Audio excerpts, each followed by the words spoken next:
After Valentine's Day, the first 10 days of the Lunar New Year had also passed. The residents of Northwood were gradually returning to work. Robert and Susan Wallace were already back at their respective jobs, caught up in the bustle. For the college students home on winter break, the time to return to campus was fast approaching. Kevin and Tessa, whose break had started earlier, were also heading back before Leo and the others. Before they left, the two couples, plus Anna, got together for one last farewell dinner. Over the table, Kevin and Tessa promised they'd visit Berkeley again next semester and insisted that Leo and Claire had to come see them in Portland. "You gotta come too, Anna," Kevin declared, thumping his chest with bravado. "Me and my girl will treat you. We'll find you 10 hot guys to keep you company." After spending the break together, they had all become good friends with Anna. She laughed and raised an eyebrow at Kevin. "That's a generous offer." A sly grin spread across her face. "In that case, when you come to Berkeley, why don't you swing by East Bay Financial? I could introduce you to some beautiful girls." Kevin's eyes lit up instantly. "Holy shit, are you serious?" Before he could finish, he felt an icy wave of killing intent from his side. He immediately straightened up, his expression shifting to one of profound righteousness. "You know what? Don't even think about including me in such a thing. I'm gonna take a man." His rapid change in attitude was a testament to his powerful will to survive. But it was too late. Anna laughed, thoroughly enjoying his misery, and turned to Tessa. "Tessa, you heard him. Your boyfriend has a wandering eye." Tessa smiled sweetly at Kevin. "It's fine. He can have a wandering eye, as long as he doesn't have wandering hands. If he dares, I'll just have to confiscate his equipment." Her smile was gentle, her tone soft, but her words sent a chill down the spines of the two men at the table, who instinctively clamped their legs together. Holy shit, what kind of terrifying threat was that? Anna then turned her gaze to Leo and Claire. "I'll come visit you guys at Berkeley, too. Make sure you treat me right. Food, drinks, a place to stay. I want a suite at a grand hotel." Her tone was utterly shameless. Leo rolled his eyes.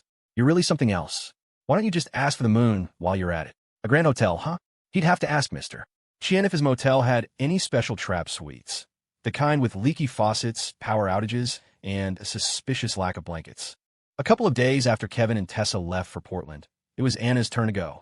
The entire Wallace family saw her off, with Robert and Susan fussing over her, reluctant to let her go. "Take good care of yourself at school," they urged, "and remember to call your godparents often." In the end, it was Leo and Claire who accompanied her to the train station. Before she boarded, Claire took her hand. "Come visit us at Berkeley. You don't need a hotel. You can stay with me and your brother. We have a room just for you." Anna blinked. That one word completely baffled her. Home? What kind of bizarre noun was that? She looked back and forth between Claire and Leo, as if they were deities. "You two have a home at Berkeley? Is the student housing there that good? They give out condos to dating students now." Leo looked at Anna like she was an idiot. How did someone with her IQ manage to skip 2 grades and get into East Bay Financial? "Your sister-in-law bought it. A small beach house near campus." Once Anna understood the situation and heard the details of the single slaughterhouse, her jaw dropped. The next second, she whirled around, threw her arms around Claire, and said with the utmost sincerity, "Sister-in-law, don't be so rigid about gender. Have you considered dating a girl?" Leo's eye twitched. He'd guarded against every possibility, but he never expected a threat from within. This sister of his was a menace. There would be no more heartfelt goodbyes at the station. He practically shoved her onto the train. Anna departed with a casual wave, dragging her suitcase behind her. They watched her figure recede into the crowd of passengers at the station until she disappeared. Leo shook his head, a helpless laugh escaping him. "She's such a handful." Then, as if remembering something, he turned to Claire. "By the way, now that Annie Cakes is gone, I guess it's just the two of us again." Claire met his gaze, her elegant eyebrows arching slightly. "So?" Leo's expression was the picture of innocence. "Want to go over to your room tonight and review some notes?" The girl nodded, her tone as light and casual as if she were discussing the weather. "Okay." With Kevin, Tessa, and Anna all gone, Leo and Claire's days in Northwood grew quieter. The young couple, however, had no time to feel sad about their friends' departures. They were about to welcome a blissful world for two. Especially with Anna gone, Claire was once again the sole occupant of the guest bedroom. This meant a certain someone could resume his nightly, grandly surreptitious migration from the living room couch. He could slip into her room, slide comfortably into the bed pre-warmed by his girlfriend, and with a completely clear conscience, hold her soft, fragrant body in his arms. And, of course, they would review some very serious topics under the covers. For instance, a study on the sensitivity of the earlobe, French techniques in flexible interaction, 13 applied methods for strawberry cultivation, all rare and valuable texts that would surely be redacted for decency sake. During the day, Robert and Susan were busy with work, leaving the young couple alone in the house. This led to even more shameless note reviewing. From the bathroom to the living room, from the sofa to the study, and from the study to the kitchen. God only knew where all these notes came from. But in the final days of winter break, the very air seemed to shimmer with the sweet scent of romance. On the 16th day of the first lunar month, just after the Lantern Festival, it was finally time to head back to Berkeley. That morning, Leo and Claire said their goodbyes to his reluctant parents and set off for the train station. They took a taxi this time. The familiar Mr. Joe and his Maybach were nowhere in sight. Apparently, he had already returned to the city. Leo was a bit curious. Mr. Joe left early? Did he have something to do in the city? Claire nodded, her tone casual. Yeah, he left a few days ago. He said it was an emergency. A certain retired Special Forces veteran had been enjoying a peaceful vacation in his hometown, planning to rest for a few more days before returning to work. That was, until a few days ago, when a sudden copy of the Northwood Gazette shattered his tranquility. When he saw the article and the particularly eye-catching photograph credited to photographer Wes Zhang, the pupils that had been resting for half a month dilated with the force of a tectonic shift. He practically leaped out of bed, burst out the door, and sped back toward Berkeley in a desperate, night-long drive. His sole mission, get to his boss before any Northwood newspapers did and destroy all evidence. Along the way, only the Maybach could feel the full force of the veteran's grinding teeth and volcanic fury. Wes Zhang. Who the hell is Wes Zhang? Fine. Just fine. Fuck you, Northwood Gazette. The trip from Northwood to Berkeley was, like the journey home, an overnight train ride. In about half a year, a high-speed line was set to open, which would cut the trip down to 4 hours at most, saving a lot of time and effort. But for a couple in the throes of new love, traveling together, even on an overnight train, was anything but long or tedious. Leo and Claire had once again booked a private sleeper compartment. When they boarded at the Northwood station and found their car, they were the only ones there. The other bunks were either unsold or their occupants hadn't boarded yet. For the time being, the entire compartment was their private little world. Leo stowed their luggage and turned to his girlfriend. Need to get anything out? Claire was focused on admiring her wrist, and she replied, without looking up. Nope. Leo was about to head to the dining car for some snacks and drinks. Want anything? He asked before leaving. The girl, still sitting by the window, shifted her position to continue admiring her wrist. Whatever. When Leo returned with 2 cups of instant noodles, some snacks, and drinks, he set them on the small table in the compartment. Hungry? Want something to tide you over? Her reply was still absent-minded, her eyes never leaving her wrist. Sure. Leo couldn't help but laugh. You've been staring at that thing the whole time. Haven't you seen enough? The girl's eyes didn't even blink. She was completely captivated by the new jade bracelet on her wrist. Never. I could look at it forever. It was a rare sight indeed. The cool and composed Clare Sterling, utterly obsessed with a simple little bracelet. The reason, however, was simple. Before they left home, as Robert and Susan were seeing them off, Susan had called Claire over. From her coat, she produced a jade bracelet wrapped in a handkerchief and carefully placed it in her future daughter-in-law's hands. Then she told Claire with a gentle smile that it was an heirloom of the Wallace family. When she had married into the family, Leo's grandmother had given it to her. Now, she was passing it on to Claire, officially recognizing her as the newest future daughter-in-law of the Wallace family. After explaining its origin, Susan added with thoughtful consideration, "Of course, you're still young. A young girl wearing something like this might look a bit old-fashioned. And really, the bracelet isn't worth much, it's just the sentiment. If you don't think it suits you, you can just put it away, or let me hold on to it for you until later." Susan Wallace was still talking, not noticing that the moment she had taken out the handkerchief-wrapped bracelet, the girl's eyes had flashed with an incredible light. Before Susan could even finish her sentence, Clare Sterling displayed a speed that would have astonished even a certain retired Special Forces veteran. Swish! It was a blur of motion, too fast to register. In an instant, the jade bracelet was in her hand. At the same time, her expression had returned to normal. She smiled sweetly at her mother-in-law, looking every bit the well-behaved, virtuous young woman. Not all. It's absolutely beautiful. I absolutely love it. And she added, it's absolutely perfect. 3 absolutelys in a row, each one heavily emphasized. As she spoke, the bracelet that had just been in her hand vanished, as if by magic, tucked away somewhere out of sight. There was no way she was letting her mother-in-law take it back. A Wallace family heirloom. A jade bracelet. In her past life, Claire had heard about this tradition from Susan. The bracelet was passed down from one generation of Wallace wives to the next. Back then, she had grown as close to Robert and Susan as a real daughter and had considered herself their daughter-in-law. But her relationship with them had been born of responsibility and guilt. When she had asked to receive the bracelet, to formally cement her status in the family, the kind couple had shaken their heads and refused. They had accepted her as a daughter, but they couldn't bear to let a good girl like her be shackled for life to the memory of their deceased son. So, in her past life, Claire had never received the bracelet. Now, half a year into her new life, she finally held it in her hands. And, just as Susan had said, the bracelet itself wasn't particularly valuable. But to the reborn girl, its significance outweighed any priceless antique. It was the ultimate treasure. It meant she had their genuine approval. It meant that, in this life, she was truly the Wallace family's daughter-in-law. The moment they got into the taxi after saying goodbye, she had eagerly slipped the bracelet onto her left wrist. And she had spent the entire ride admiring it, right up until this moment. Sitting by the window in the sleeper car, gazing at the bracelet, the cool and worldly Miss Sterling, who had seen countless treasures, couldn't help but break into a silly grin. "You little thing, you're mine after all." Leo had never seen his girlfriend act this way. To treasure a small jade bracelet, as if it were a little girl's most beloved doll. It was less of her cool aura, and more so adorable it could melt your heart. As he watched her, a smile spread across his own face. But the smile didn't last long. He soon discovered that his girlfriend's devotion to the Wallace family heirloom had reached an absurd level. Watching her adorable display, he reflexively reached out to hold her hand. His hand was immediately smacked away. "Leo, ? Meeting his confused gaze, Claire said matter-of-factly, "Don't touch it. What if you scratch the bracelet?" He didn't give up.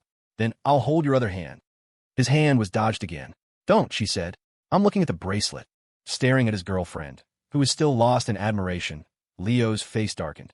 "So this is how it is. Before you had me, I was your sweet darling. Now that you have the bracelet, I'm just old news. You won't even let me hold your hand." He decided to make a stand. "So now the bracelet is number one in your heart, and I'm number two?" His question finally managed to pull her gaze away from the bracelet. She looked over at her boyfriend and said reproachfully, "Silly, what are you thinking?" Hearing that, Leo instantly felt better. "Right, of course. My position in Bertha Sue's heart is still unshakable." The next second, the girl's casual voice floated over. "The bracelet is number one. The thread of destiny is number two. Blackie the Leo hammer doll is number three. You're fourth. Now." It was a day to remember. On this day, Bertha Sue acquired a jade bracelet. On the same day, Leo Hammer was given a new rank. The engine rumbled as the train sped along the tracks under the night sky. Inside the sleeper compartment, Leo watched as his girlfriend held the Blackie the Leo hammer doll in one hand, while the other, adorned with the thread of destiny and the jade bracelet, was held up for admiration. She was completely engrossed. A dark expression settled on the face of the newly minted number 4. "Is my status really this low? I'm fourth. I rank lower than a stuffed doll that doubles as a footrest." Of course, it was just a joke.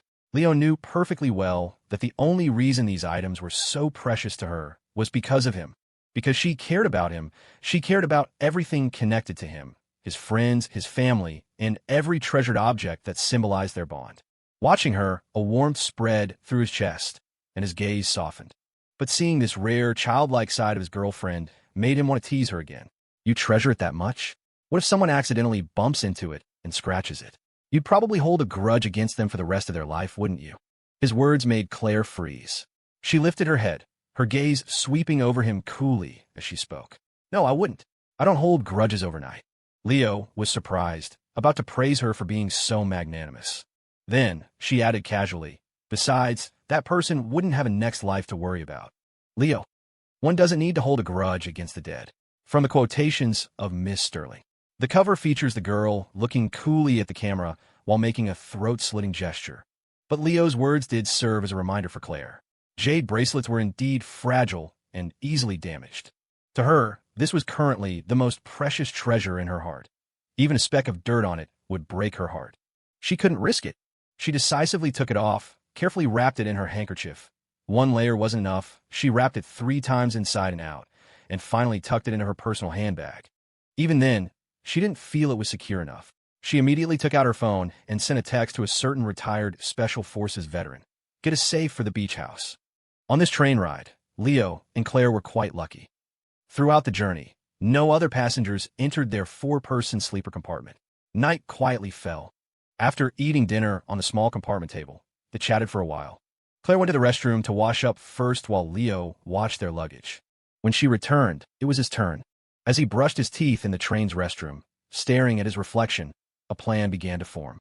Since there's no one else in the compartment, tonight I should try to persuade the sly fox to sleep in the same bunk with me. It wasn't for any nefarious reason.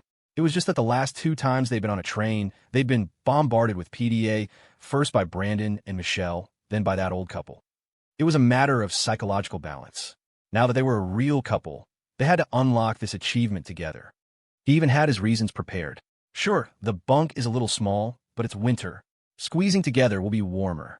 Walking back from the restroom, Leo mentally rehearsed his lines, aiming for a delivery that was both righteous and reasonable.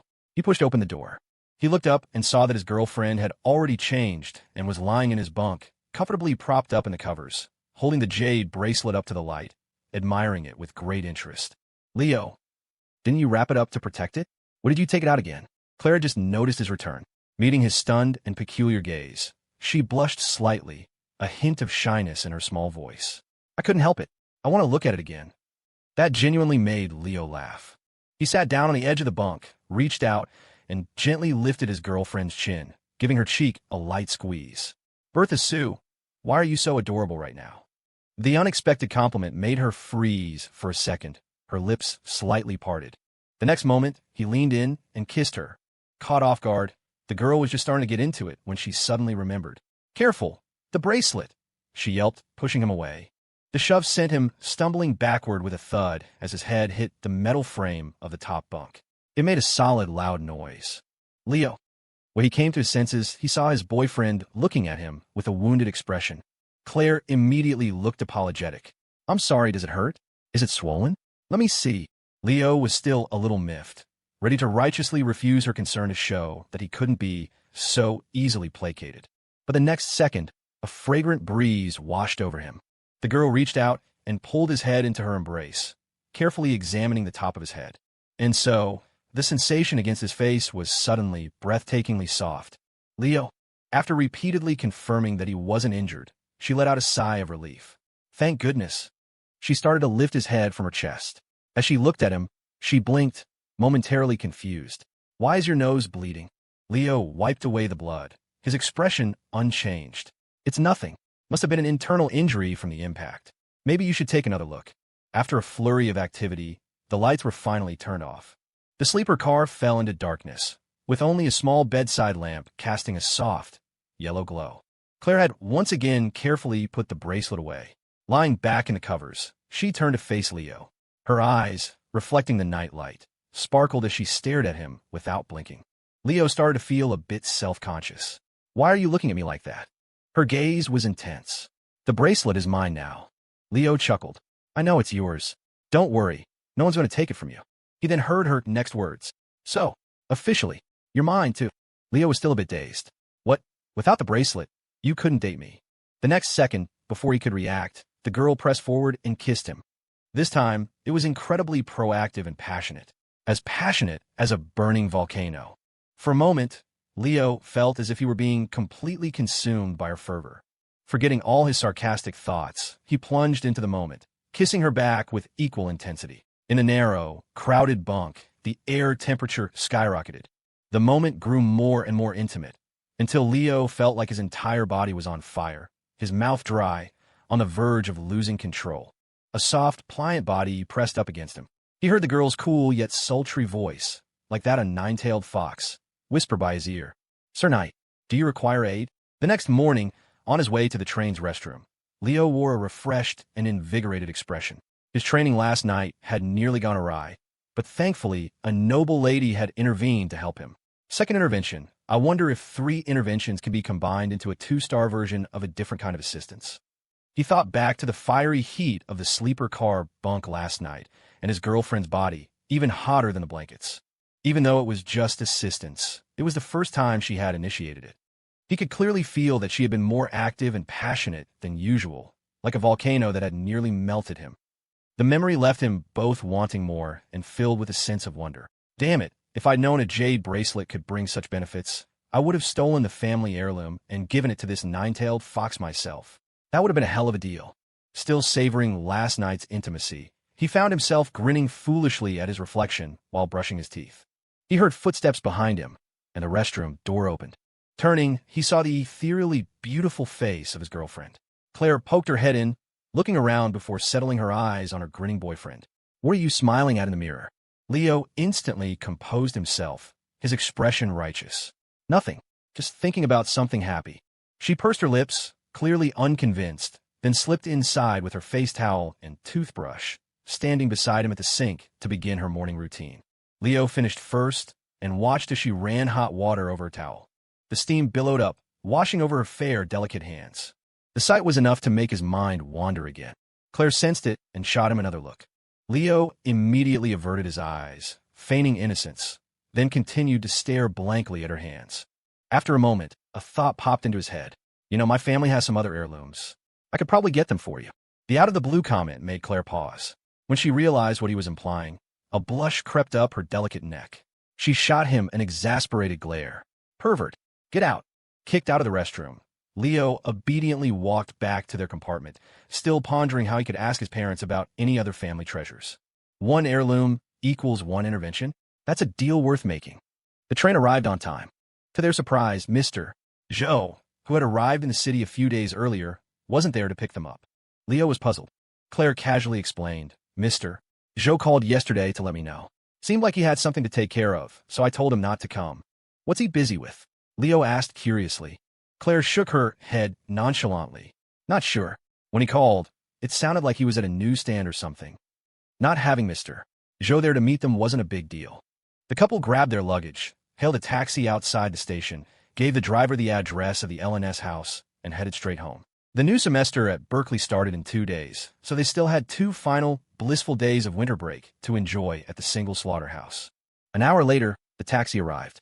As he paid, the driver marveled. "This is a nice neighborhood, right on the coast. Great view. You buy this place, kid? You've got talent." Leo just smiled. "It's not mine, it's my girlfriend's." The driver paused. His gaze shifted to Leo, filled with a newfound respect. He shot him a thumbs up. "Well then, that takes even more talent." A heartfelt compliment from a taxi driver, full of envy for the boy living off his girlfriend. Carrying their bags to the front gate of the villa, they saw the LNS wooden plaque was still shiny and dust-free. Both Leo and Claire were a little surprised. They figured Mr. Chin must have wiped it down when he passed by. "We should treat Mr. Chin to a meal sometime," Leo said gratefully. Claire nodded in agreement. "He gets to make the first toast at our wedding." Leo blinked. "Wedding? What wedding? How did the topic jump that far?" They crossed the small yard and opened the front door. The familiar high-ceilinged living room, the familiar furniture, the cozy sofa, and the fireplace. It all had a way of instantly relaxing them. It was a different feeling for being back at their family homes in Northwood. There they had Mr. Joe, Mrs. Fong, or his parents. Here at the LNS house on the coast, it was a world that belonged only to Leo Hammer and Bertha Sue. Standing at the door, they looked at the familiar scene and naturally recalled all the moments they had shared in this little home. Waking up together, cooking together, studying together, and cuddling on the sofa by the fire watching movies. Leo and Claire looked at each other and shared a knowing smile. It was warm and comforting. Claire stood on her tiptoes, gave Leo a light kiss on the lips, then pulled back, raising an eyebrow at him. "Welcome home." Leo grinned. "What do you want to eat?" "I'll go make it." After spending more than half a month in Northwood, much of the food in the fridge at the LNS house had expired. Leo took out the old food, ready to throw it away, and told Claire he was going to the supermarket to buy some fresh ingredients. Having just returned to their cozy little nest, Claire was reluctant to let him go. She glanced at the expiration date on one of the packages. "It's not that far past the date. Would it be a problem if we just ate it?" A simple question from Claire, the kitchen destroyer, the master of dark cuisine. Leo glanced at the visible mold on the food inside the transparent bag. He paused. "We might die," he said. At the same time, he silently solidified a new resolve. "In this lifetime, I must never let Bertha Sue cook again." People would die. After repeatedly warning his girlfriend to stay far away from the kitchen and to resist any sudden urges to improvise, Leo left the house alone and headed to a nearby grocery store. He picked out some fresh ingredients and vegetables, paid, and headed home. As he walked in, he saw Clare coming down the stairs. In a short time he was gone. She had already put their luggage away. That incredibly precious Wallace family heirloom, the Jade Bracelet, was of course treated with the utmost care and put away safely. Miss Sterling had come to a realization. Such a valuable bracelet couldn't be worn all the time. It couldn't risk being scratched or bumped. Therefore, she would only wear it on important occasions, when receiving important guests. Leo curiously asked what kind of people qualified as important. The question made her frown slightly. She tilted her head, thought for a moment, and gave her answer, the Queen of England, maybe Leo. Suddenly, it felt like the family heirloom was destined to never see the light of day again. After letting Clare know he was back, Leo carried the groceries into the kitchen. It was lunchtime, so he prepared to start cooking. Clare instinctively started to follow him in, ready to provide her unique brand of physical moral support. But Leo gently stopped her. Moral support was great, but it did tend to slow down the cooking process. It was almost lunchtime, and he didn't want his girlfriend to be hungry. Listen up, that is the textbook answer of a man with top-tier emotional intelligence. A prime example for all the single guys out there who just drool over romance novels to study. Claire had been a little reluctant, but after hearing his explanation, her mood immediately brightened. She stood on her tiptoes and gave him a rewarding kiss on the cheek. Then, she happily went back into the living room to do a little sweeping while he cooked. Without his girlfriend's interference, Leo worked much more efficiently in the kitchen. He washed vegetables, chopped meat, and started stir-frying. Soon, the enticing aroma of food drifted out, filling the entire villa. As he worked at the stove, Leo would occasionally glance out into the living room. He saw Claire in her house slippers, bent over with a dustpan and broom, sweeping the floor. A lock of hair fell across her face, but couldn't hide her stunning profile or her focused expression. Leo smiled. He thought of the woman he'd seen in news articles and magazines in his past life. The phoenix of the southern business world, the icy, unapproachable billionaire CEO.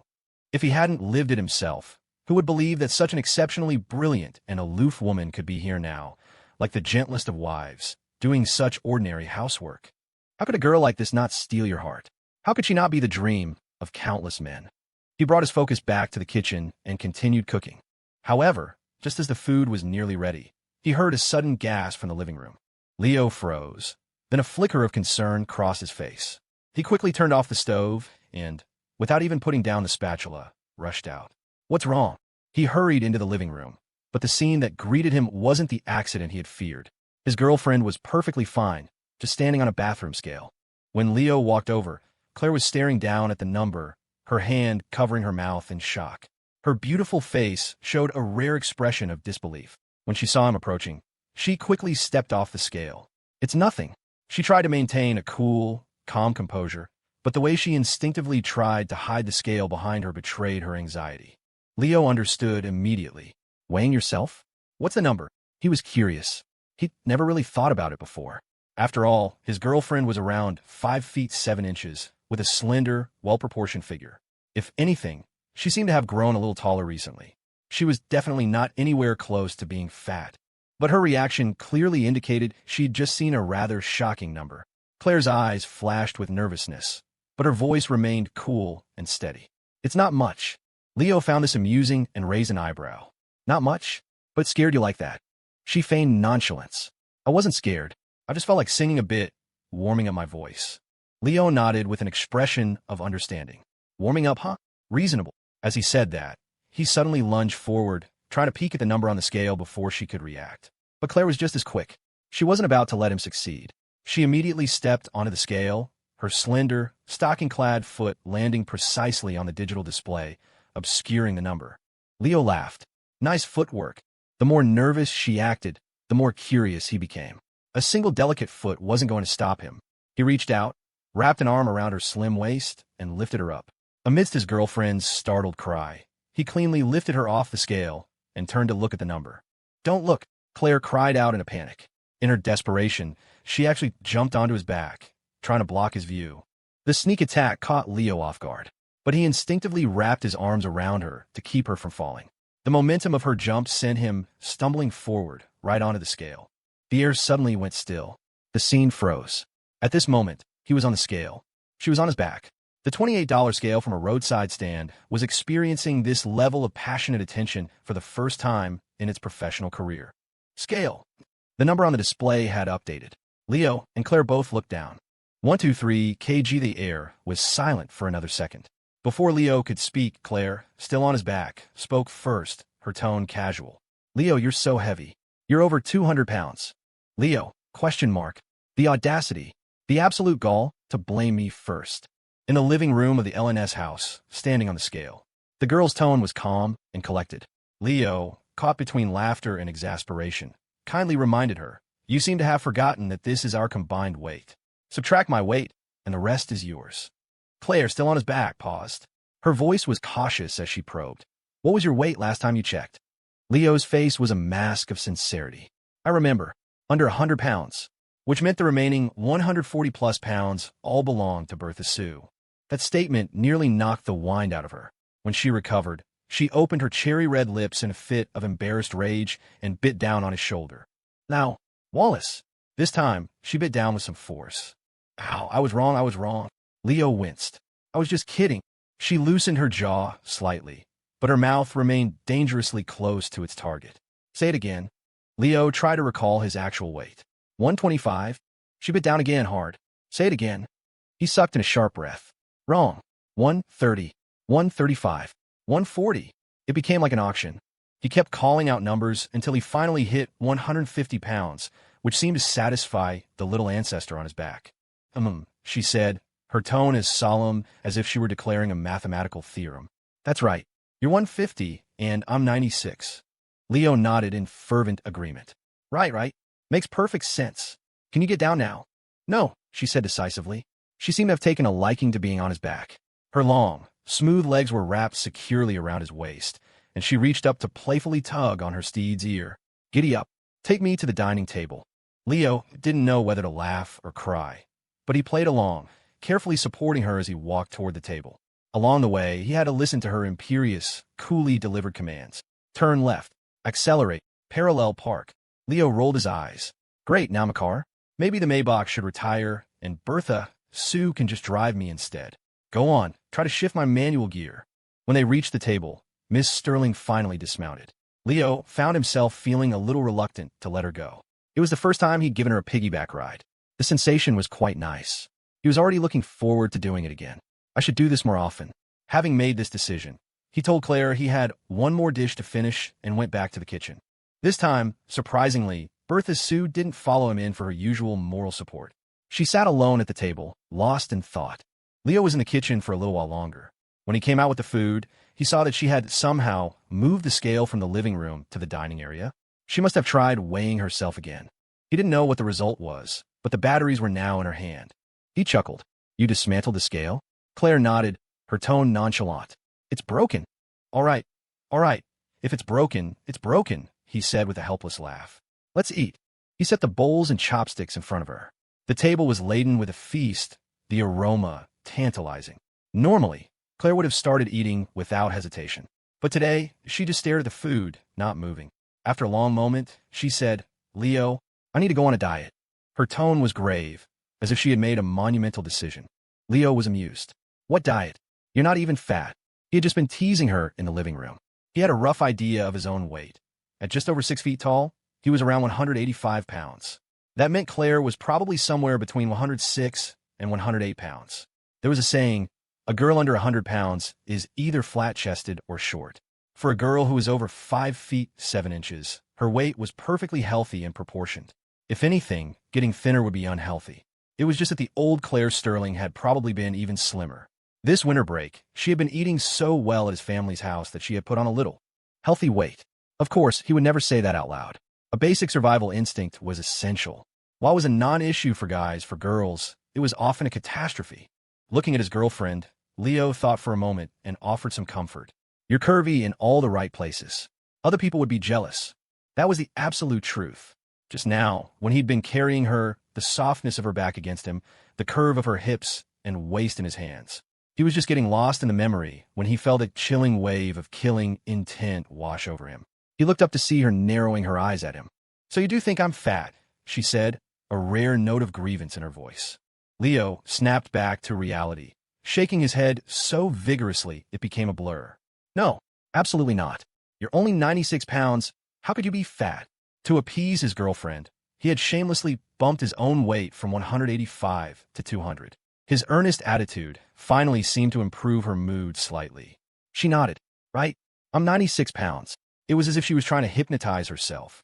But she couldn't fool herself completely. She looked at the delicious spread on the table and hesitated, still unable to pick up her chopsticks. But I still have to go on a diet. Leo wasn't having any of it. He picked up a chicken wing and placed it in her bowl. Fine, but eat first. You need energy to diet. The idea appealed to her. Reasonable. But won't chicken wings make me fat? He answered without skipping a beat. Of course not. The chicken exercised before it became a wing. Eating it is like you exercised. It's basically a direct workout. Hearing his blatant nonsense, Claire looked down at the fragrant, glistening braised chicken wing in her bowl. The cool Miss Sterling subtly pursed her lips. She swallowed a small mouthful of saliva. Then she nodded. Reasonable. She picked up the wing, took a bite, and spoke with her mouth full, the flavor exploding on her tongue. Leo. Yeah. What other dishes have exercised? All of them, he declared without a hint of shame. You eat. I'll make up the rest as we go. The fish swims all day, so it's basically exercising 24/7 before it becomes a fillet. This spicy chicken is hot enough to make you sweat. And isn't that just a form of weight loss? And what's wrong with ice cream for dessert? It's cold. That means it has no calories. Throughout the meal, Bertha Sue ate with gusto, not missing a single dish. Meanwhile, Leo's stream of nonsensical justifications was so prolific he could have published a book, The Reasonable Diet. After lunch, a satisfied Claire looked down and saw her slightly rounded belly. The smile on her face froze. She looked up at Leo. I still need to diet. And so, the diet began. The Great Bertha Sue weight loss plan was officially underway. Leo went to the kitchen to wash the dishes, and through the glass door, he could see his girlfriend in the living room, stretching and warming up. Her lines were graceful, her movements fluid and meticulous. It was a beautiful sight. When Leo finished in the kitchen, Claire turned to him, raised an eyebrow, and beckoned him over. Come work out with me. Leo readily agreed. He had started training with Mr. Joe over the break, and he couldn't let his daily stances and combat skills get rusty. And so, the atmosphere in the singles slaughterhouse changed. A young man and a young woman, exercising with serious focus. Occasionally, they would spar. Both were soon sweating profusely. What are you thinking? Get your mind out of the gutter. It was actual sweat.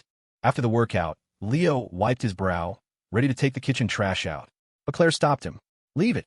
I'll do it. She was now completely committed to her diet. Any task that could be classified as exercise, she eagerly claimed. Leo just smiled and nodded, watching as she grabbed the 2 trash bags and marched out the door. He picked up the broom and dustpan and started sweeping the living room. When she returned, she saw him sweeping and immediately frowned. Leave it. I'll do it, she declared, striding over to take the broom and dustpan from his hands. Under his amused gaze, she energetically resumed cleaning. She wasn't letting a single opportunity for exercise go to waste. While Miss Sterling was busy with her enthusiastic house cleaning, Leo, having been relieved of all his duties, sat on the sofa, watching her. An idea popped into his head. I heard kissing burns calories, he said casually. It was something he'd read online in his past life, some article that had seemed quite convincing at the time. Claire's cleaning movements stopped abruptly. She turned and stared at him, her eyes beginning to sparkle. Leo started to feel a bit awkward under her intense gaze. He ran a hand through his hair. I just saw it online. It might not even be true. Before he could finish, a fragrant whirlwind descended upon him. She dropped the broom and dustpan and lunged. Let's test it. Leo had never expected his girlfriend's passion for dieting to be this intense. Without any warning, he was tackled onto the soft sofa.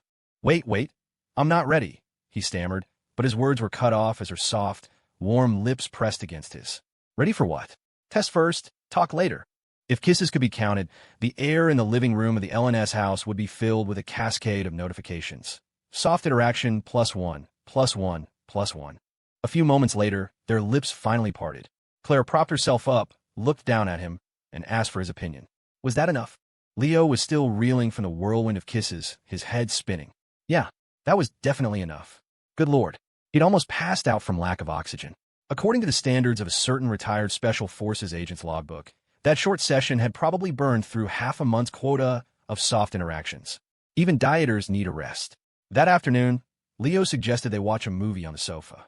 We could watch a tearjerker and cry off some weight, or a horror movie and sweat it off. That might work, he bluffed, his eyes glancing towards the stack of Mr. Chin's specially curated DVDs in the corner of the TV stand. He added without blinking. Or we could watch some action movies and learn from there. Techniques. Of course, his plan didn't succeed. They were both sweaty from their workout, so they decided to shower and change first. When Leo came back downstairs, he saw his girlfriend once again standing before the scale, her expression as grave as if she were facing a formidable enemy. Before he could speak, a jacket was flung at him. Catch! He caught it, about to say something, when a set of keys and a phone came flying his way. Catch! He juggled the keys in his left hand and fumbled for the phone with his right. This is a bit much, don't you think? Before he could finish, a black object flew through the air and hit him squarely on the forehead, then slowly slid down his face. Leo sighed, pulled the object off his face, and was about to complain when he saw what it was, a black, over-the-knee stocking. The complaint died in his throat. Good throw. Great aim. He nonchalantly stuffed the 2 stockings into his pocket and offered a helpful suggestion. Want to take off anything else? Anything else would be pay-per-view content.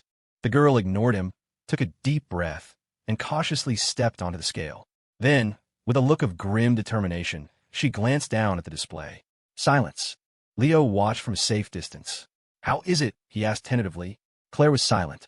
She stepped off the scale and walked toward the sofa, her expression unreadable. Let's watch the movie, she said. Tomorrow, we're buying a new scale. Date cakes whet your appetite. A bigger appetite means you can eat more. If you eat the same amount as before, but have a bigger appetite, it means you're not full. Not being full is basically fasting. And fasting is dieting. Leo concluded with a flourish. So it's fine. You can eat it. He took the bag of homemade date cakes from Leon's hand and passed it to his girlfriend. A look of relief washed over Claire's face. Reasonable, she said, nodding. She took the bag and skipped over to the sofa to enjoy her treat. Marco and Leon stared, utterly dumbfounded. When they recovered, their admiration for Leo was boundless. Holy shit, Leo, you're a genius.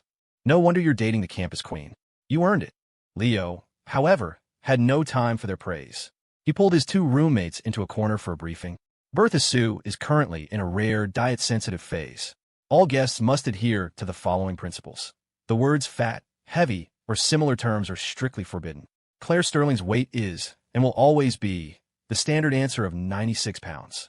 Miss Sterling is gifted with a metabolism that allows her to eat anything without gaining weight. The scale is not a good scale. We all hate it. Marco and Leon's eyes widened in understanding. They nodded vigorously. Don't worry, Leo. Leave it to us.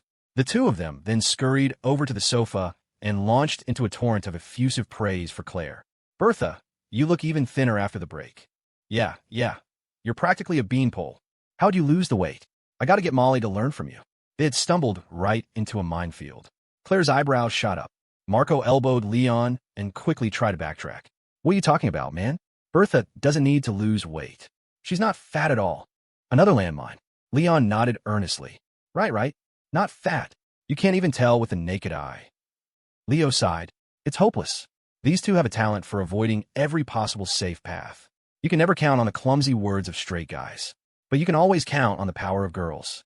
Just as Leon and Marco were sweating under Claire's icy gaze, the girls from room 205 arrived, just in time to save the day. Their arrival filled the living room with a cheerful, lively buzz. Seeing Claire, they rushed over for a group hug. After a moment of affection, they pulled back to look her over. Wow, Claire, you got even prettier. You're glowing. Your face looks smaller, and your waist is so tiny.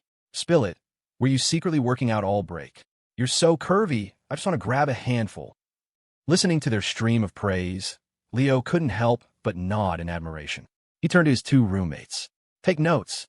Marco and Leon were stunned. So this is what high-level emotional intelligence sounds like. Terrifying. The girls sat down on the sofa. When they heard about Claire's diet plan, their eyebrows shot up in unison. Diet? What diet? You have such a great figure. You're already so slim. Are you trying to kill yourself? Quinn was especially emphatic. Your body is perfect. You can't be more than 100 pounds, tops. My eyes on my ruler, and they're never wrong. Claire was nearly swept away by the flood of compliments. But at Quinn's last statement, she looked a little embarrassed. Actually, that's not.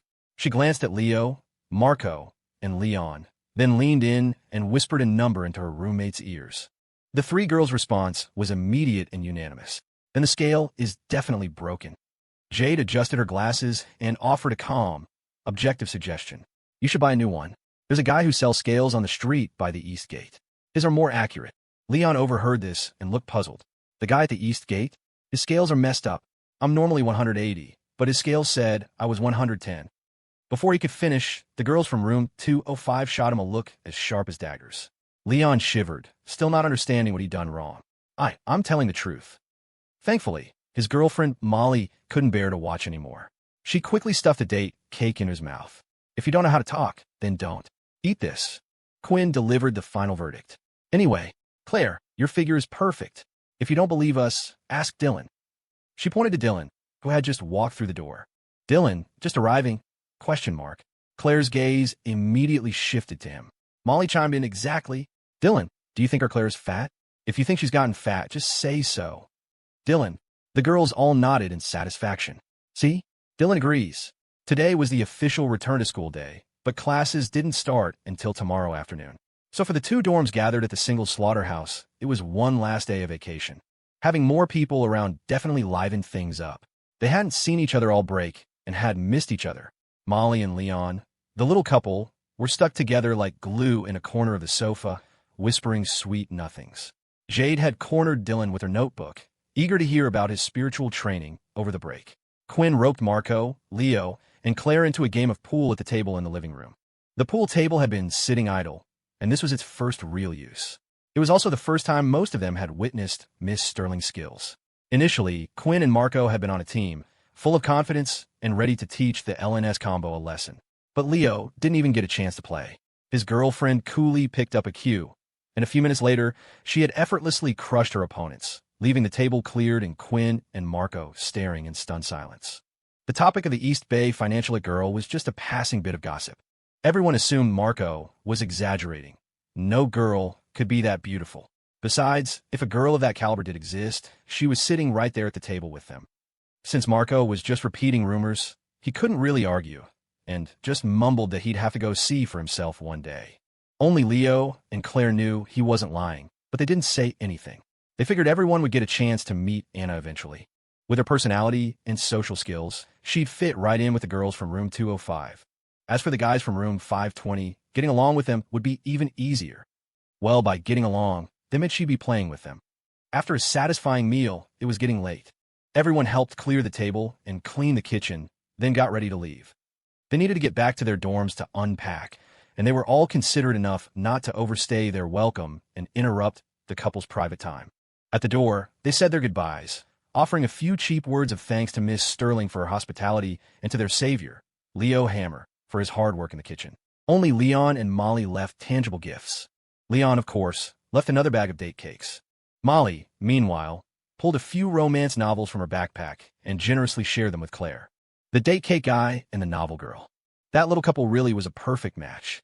Although the flood of compliments from her roommates had restored some of her confidence, before bed, Claire couldn't resist stepping on the scale one last time. She took off her jacket and socks, her bare feet stepping cautiously onto the device. After checking the number, she stepped off, her expression as cool and unreadable as ever. She turned to Leo and ordered, "Go to the East Gate tomorrow and buy a new one." As a qualified boyfriend, Leo immediately offered his unwavering support. "First thing tomorrow. It's broken. It needs to be replaced. Reasonable. The old scale. QAQ." That night, in the bedroom, the lights were off, and the couple was tucked into bed. But the girl couldn't sleep. She kept tossing and turning, her hands tracing the lines of her own stomach. Finally, she scooted closer to him. "Leo, touch me. See if I have a tummy." Her voice was cool, but laced with a serious gravity. Leo dutifully complied, his hand resting on her waist. The skin was smooth and silky, a sensation that sent a jolt through him. He quickly composed himself and felt her abdomen. "Well," Claire's voice was slightly tense. "No," Leo said with firm conviction. "Totally normal." Claire sighed in relief, but still seemed unconvinced. "Feel carefully." "Okay," he said, and dutifully reached out again. "Seems fine. No tummy here." Then his voice changed. "Wait, huh? This part seems a little big, and it's kind of bouncy." Silence. After a moment, A cool voice laced with killing intent echoed in the darkness. I told you to feel my stomach, not to go higher. He sounded as if he'd just realized his mistake. Oh, my hand slipped. A coincidence, just a coincidence. After some more playful bickering, things finally quieted down. In the darkness, Claire's voice sounded softly again. Leo, have I been a little childish lately? Her tone was as light as ever, but it held a note of self-reflection. Leo was taken aback for a moment, then chuckled. It was true. Her childish delight over the Jade Bracelet, her war with the bathroom scale, none of it fit the image of the cool and composed Miss Sterling.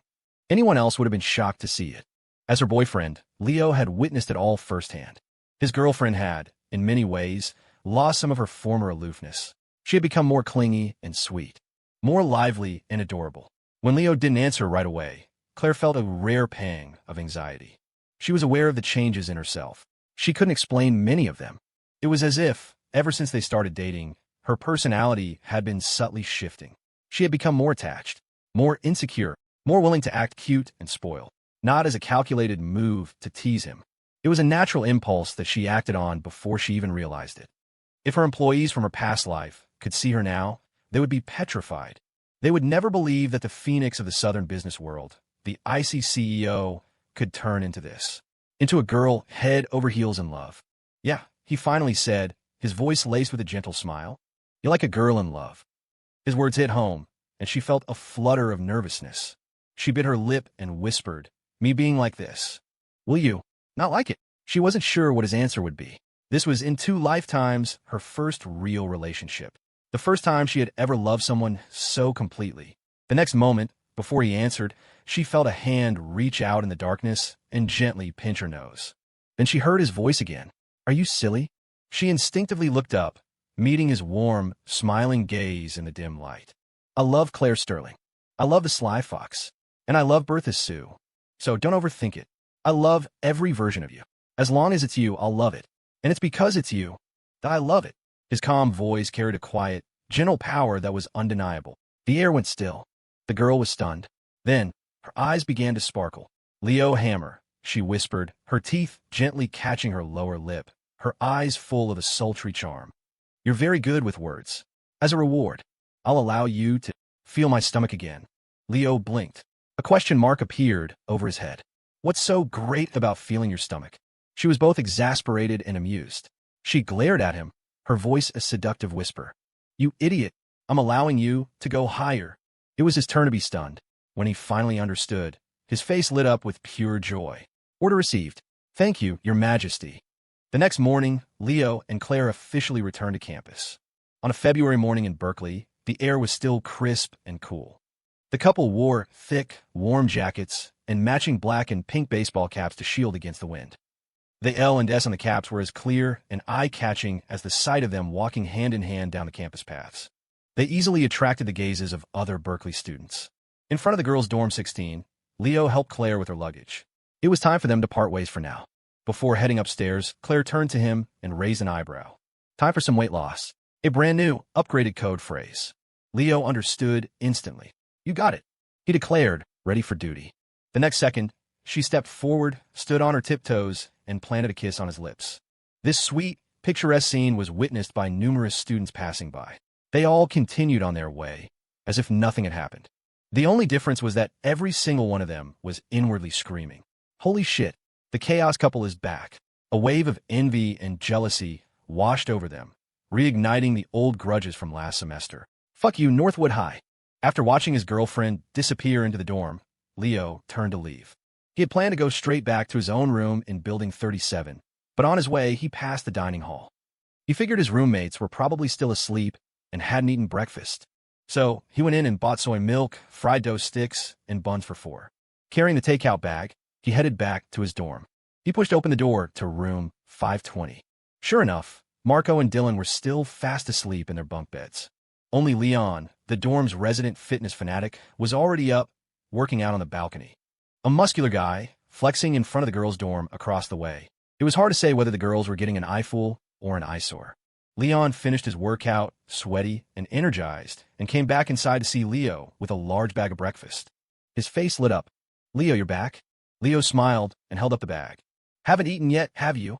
I got some for everyone. The sounds woke up Marco and Dylan. They poked their heads over the side of their bunks. Leo's back. Holy shit, is that breakfast? Father, please accept this child's worship. All sleepiness vanished in an instant. They scrambled down from their beds, fully awake. A few moments later, the four of them were sitting at the desk, happily eating the breakfast Leo had brought, chatting idly between bites. Seeing this scene, Leo finally felt like the new semester had truly begun. They talked about their classes. This semester was packed with major courses, much more intense than the last. They had to start choosing electives, and for some classes, they'd even have to take a bus to a different Berkeley campus far away. That's good news, though, Marco said, looking invigorated. The School of Law and the School of Arts are on the other campus. Especially the School of Arts. Tons of pretty girls there. We have to check it out when we go for class. As he spoke, he deftly opened his laptop, logged on, and pulled up the Berkeley student forums. He clicked on a popular, high-reply thread, Berkeley Beauties by Department, a statistical analysis. He then began a detailed presentation, pointing at the pictures and text on the screen. Look, law and arts are where all the beauties are. Forget the upperclassmen. In our year, we've got the freshman girl from law, Chloe Cheen, and the it girl from arts, Isabella Zhao. One is rated an 8. 0. The other is a straight 9. 0. Holy shit, do you know what a 9? 0 means?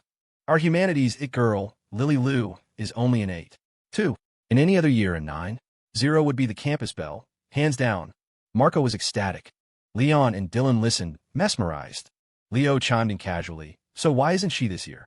The air in the room suddenly went still. All three of his roommates turned to stare at him, their expressions full of deep-seated resentment. You're just asking to be annoying, aren't you? It's because of Bertha Sue, you bastard. The handsome culprit feigned realization. Oh, then, without batting an eye, he apologized. Sorry, I forgot. To be honest, I'm kind of face-blind. I can't really tell what's considered beautiful. It was a rare opportunity, and he wasn't about to pass up a good humble brag. His words left the other three guys in room 520 completely speechless. They looked at each other. Then a collective rage welled up inside them. Brothers, get him. The three of them swarmed him, giving him a thorough, friendly beatdown. Finally, feeling much better, they sat back down. Marco turned back to the screen and shook his head in admiration. This thread is updated daily. All the latest intel. At least half the guys at Berkeley follow it. It's solidly number 1 on the forums. The gap between it and the number 2 thread is massive. Leo straightened his messy clothes and hair, then casually asked, "What's the number 2 thread?" Marco shot him a sideways glance and pushed the laptop over. "See for yourself." Leo leaned in. The title of the second most popular thread was displayed in bold, eye-catching letters. Official sign-up sheet. Fuck Northwood High. Leo. He nodded, his expression serene. Reasonable. He was already mentally planning how to prevent his high school homeroom teacher and the dean from ever stumbling upon the Berkeley student forums. Classes began that afternoon. The first was, as always, classical literature analysis, taught by the same charming, middle-aged professor, Mr. Jiang. When he took attendance, his eyes lingered on Leo, and he even asked with concern, "Why isn't Miss Sterling here today?" When Leo explained that she also had class that afternoon, Mr. Jiang nodded in understanding, a hint of disappointment on his face. It was clear that he paid far more attention to a certain young lady than to any other student in the class. The idea of browser-based games had taken root in Leo's mind. It was all he could think about during class. When the final bell rang, he texted Clare, and they agreed to meet at the dining hall. When she returned to the table with her tray, he was still lost in thought. "Hello." The girl's slender, pale hand waved in front of his face, finally snapping him out of it. "Huh." Claire sat down across from him, eyeing her zoned-out boyfriend. "You've been daydreaming this whole time. On the walk over, and now you're still staring into space at the dinner table." She tilted her head. "What are you thinking about so intently?" Leo pulled himself back to the present, a slight smile playing on his lips as he looked at the campus beauty in front of him. He decided to poke the bear. A beautiful woman. A relationship isn't real until you've risked your life at least 10 times. Men are always inexplicably drawn to testing their girlfriend's limits. But the girl sitting across from him was no ordinary girlfriend.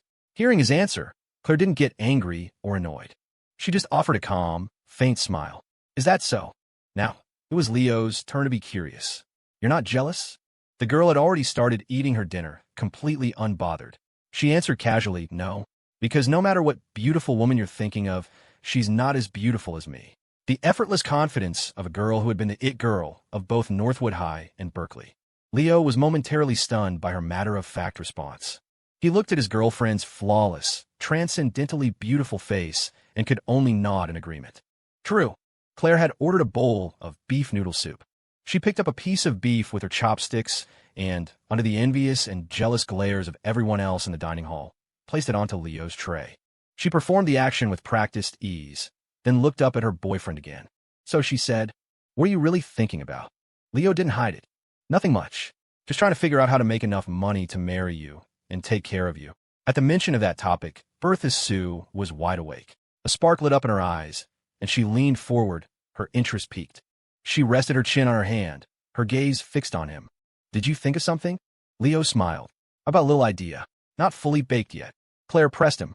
"What kind of idea?" Leo gave her a two-word answer. "Games." Games. A giant question mark popped over the head of the tiny cartoon version of her in her mind. She was a little lost. She remembered him mentioning a plan to make money over winter break, and she'd been supportive.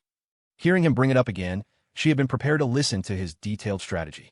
Then, using her experience as the former CEO of a multi-billion-dollar corporation, she would help her little idiot strategize and offer some guidance. She never expected this answer. Games. The girl frowned slightly, looking at her boyfriend to confirm. Legitimate games? Leo's face darkened. Of course, they're legitimate games. What in the world was going on in Bertha Sue's head? Did she really think he was that kind of guy? After a moment of internal indignation, Leo patiently explained. There are single-player games and online games. And online games can be split into client-based and browser-based games. The one I'm looking into is browser-based, also known as flash games.